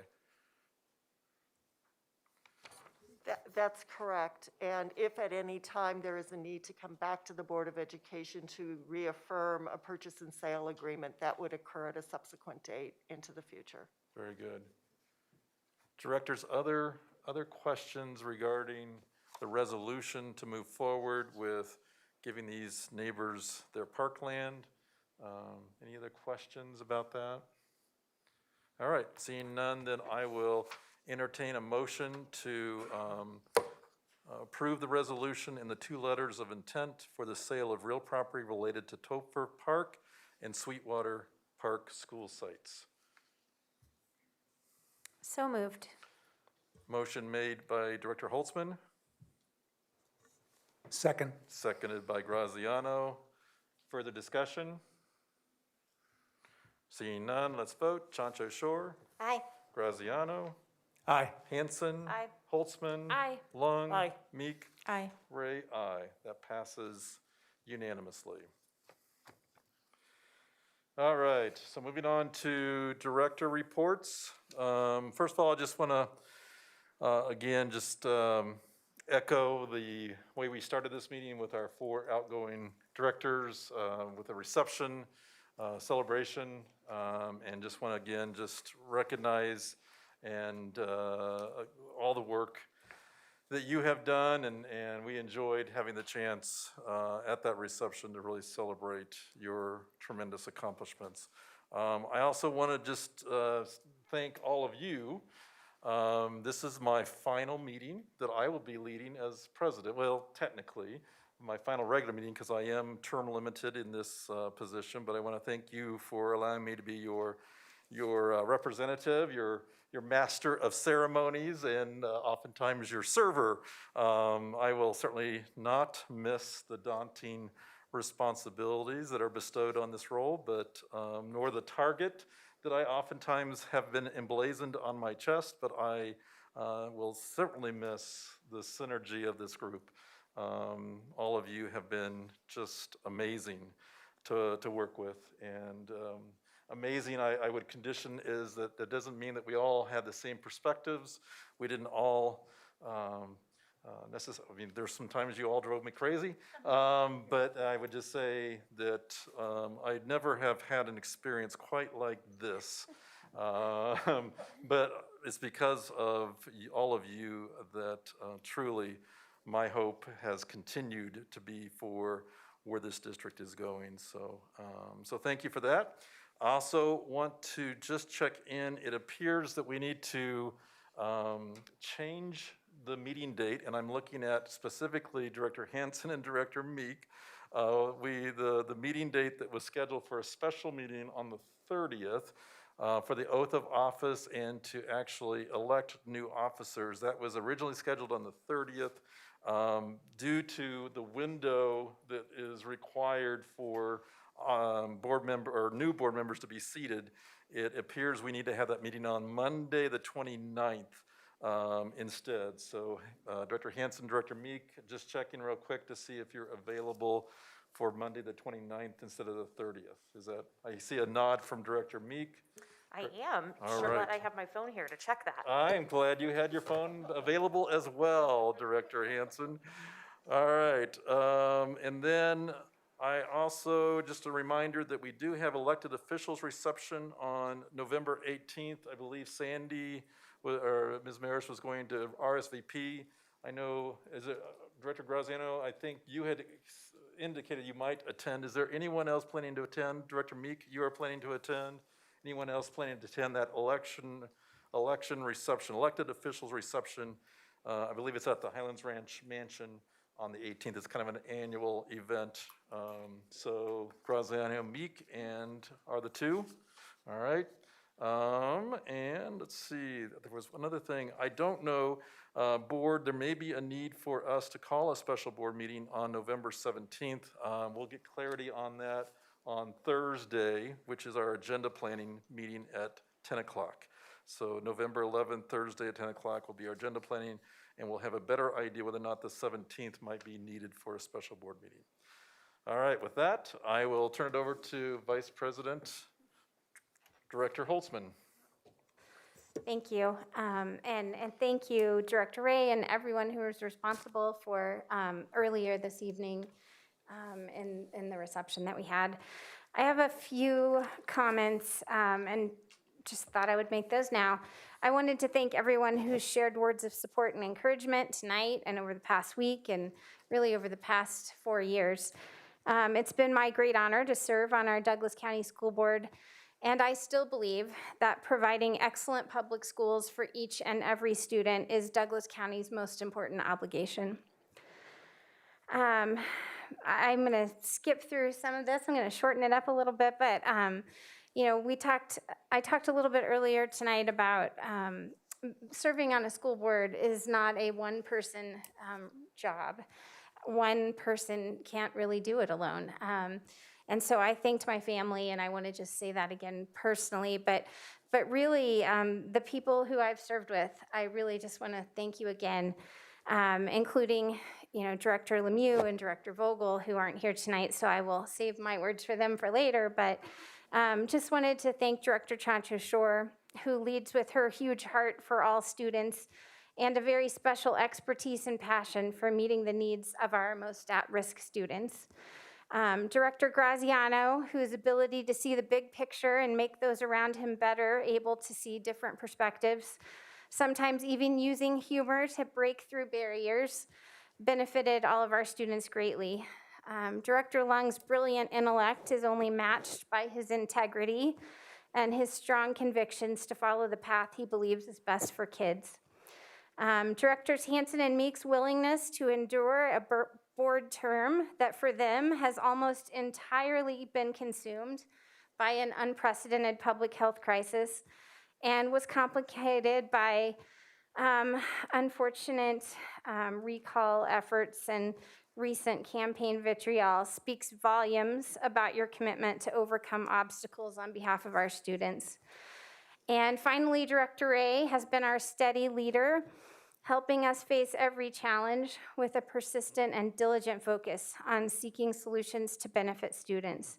No one else could have so effectively navigated the passion of 6 colleagues who were often faced with intense and unexpected circumstances. So I just wanted to thank all of you. It's been a privilege to work with you. You all have my greatest respect and appreciation. I also want to briefly thank Dr. Martinez and Ms. Watkins, who also were willing to dare greatly in these past couple of months, and I wish I would have had the opportunity to work with both of them. And I think with that, I will say that because the education of our younger citizens is a community responsibility, it does take the entire village. It's not just 7 people. And I hope that the community will make every effort to use their time, whether it be in public comment or in volunteering in their children's classrooms, or asking questions to help move our district forward on behalf of students, that will keep that in mind and that will use our time to find solutions for students and to make sure that each board director, as they work together, has time to thoughtfully do their work. Finally, I believe that the arc of the moral universe is long and that it bends towards justice. However, I also appreciate a recent update when it was, I believe, President Obama that said the arc of the universe may bend towards justice, but it doesn't bend on its own. So my hope is that each of us continues to find a way to make a positive difference in our corner of the world, wherever that might be. For some, that might be DCSD specific, and for others, it may involve other opportunities. But no matter where we find ourselves, I hope that we will be defined by doing good where we're at and taking care of one another. Thank you. Thank you, Vice President Holtzman. Directors, other reports? Director Chancha-Shore, then Director Graziano. Not actually, and I'll keep it short and sweet, not actually a report, but as I exit this position and reflect on the past 4 years, I can say that although I am an educator for 46 years, I learned that there was much to learn. I'd like to thank the BOE colleagues for helping me learn, for listening, and thinking with me. I'd like to congratulate the 4 new members and encourage our new board to open their hearts and their minds to learning at least as much as I have learned in the last 4 years. I want to thank our staff for their continued focus on the education of children in our community. I'm an educator from my nose to my toes, and I honor your work. And I believe in this staff to honor our work and the focus on each and every child.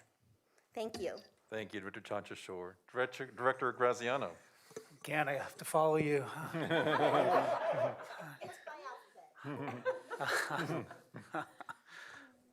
Well, I would be breaking one of the little things we have up on our on the dais here. I would be perseverating about thanking people, everyone, so I'm not going to. I think we've done that enough, and I think you know where my heart lies and how I feel. But I would just like at this moment, kind of just to make mention that I cannot attend the meeting on the 29th or the 30th, as I will be on my first business trip since February of last year. So it's been a while since I've actually been on the road, which has kind of been a weird last few years. Because of this, I will not be there to welcome the newly elected board members. And I wanted to take a moment to congratulate them for stepping up to serve the community. It's one thing to offer comments and send emails, but I will always have much respect to those who volunteer to serve. As a community member, I wish them well. I'm fully behind their stated campaign promise to not consider evaluating and returning the previously failed voucher program. I think that's a great thing. I'd also like to state that I'm available to volunteer, knock on doors, and campaign for future bond and MLOs that they extend for support for at recent community forums, ensuring we improve compensation for our educators so that they are fully recognized for the great work they do for our students. And I think following these stated campaign promises will certainly continue to keep kids first in Douglas County School District. So thank you. Well said, Director Graziano. Thank you. Director Long and then Director Meek.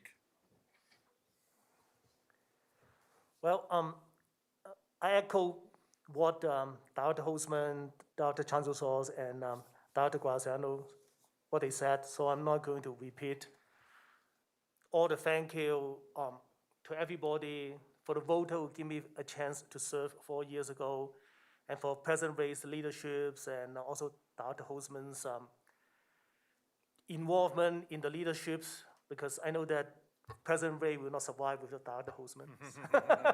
and the friendships of all of my colleagues.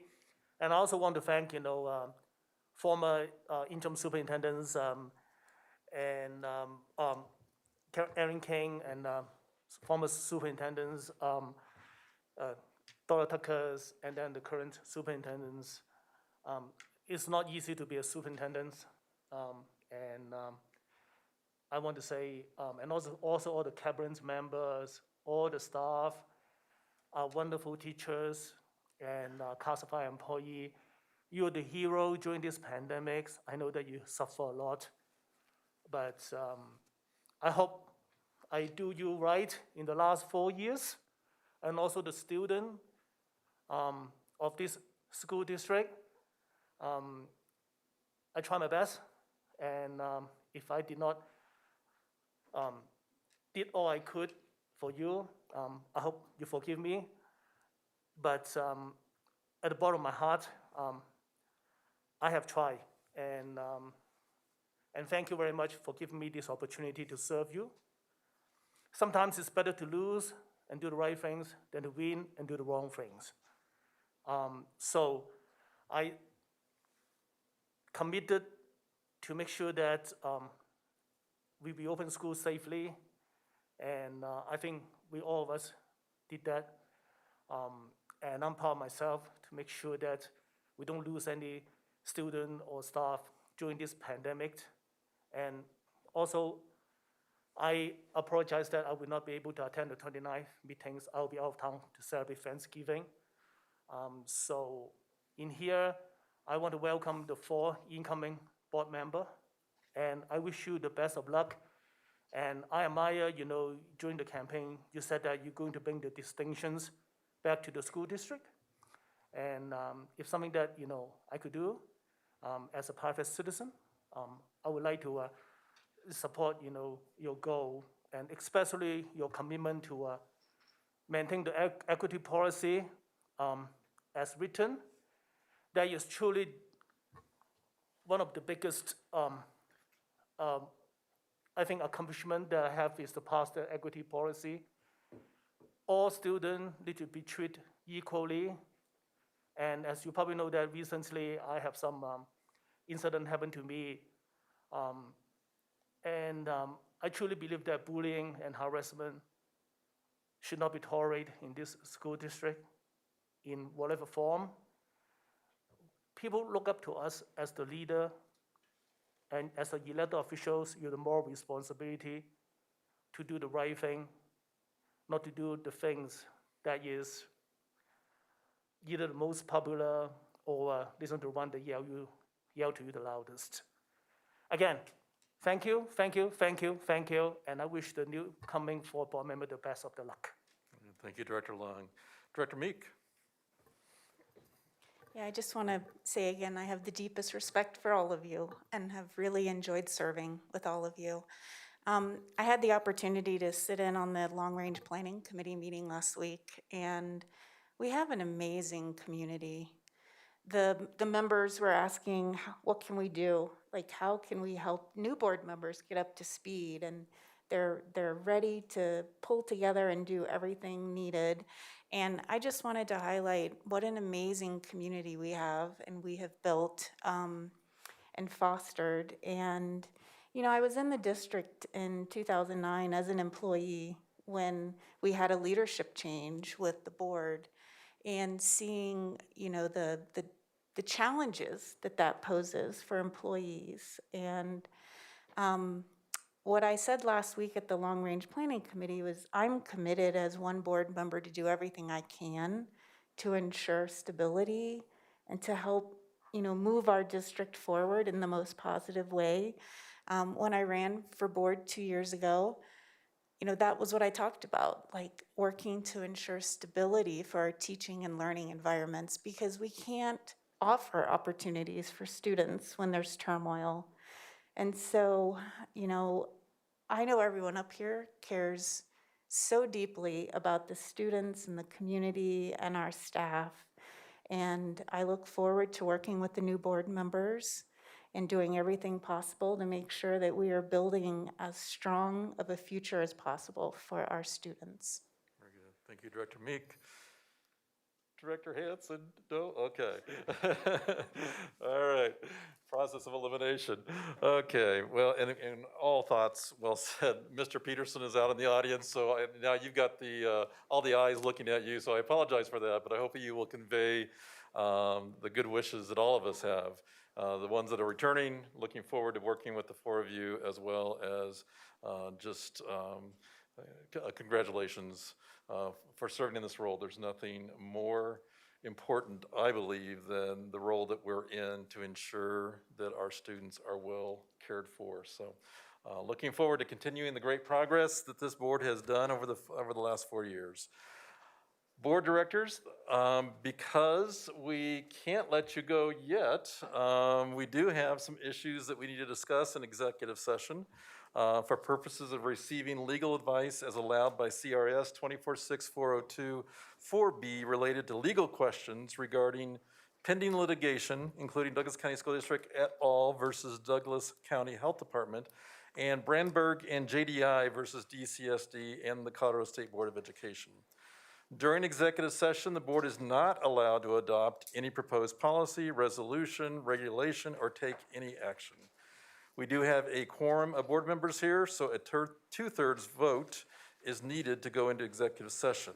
So I would ask that there be a motion to adjourn our regular meeting and I would ask for a motion to adjourn our regular meeting and move into executive session. Move to adjourn and go into executive session. Second. Motion made by Graziano, seconded by Holtzman. Our executive session will include Superintendent Corey Wise, General Counsel Mary Kay Klimisch, and remote consultation from outside legal counsel Elliot Hood with Kaplan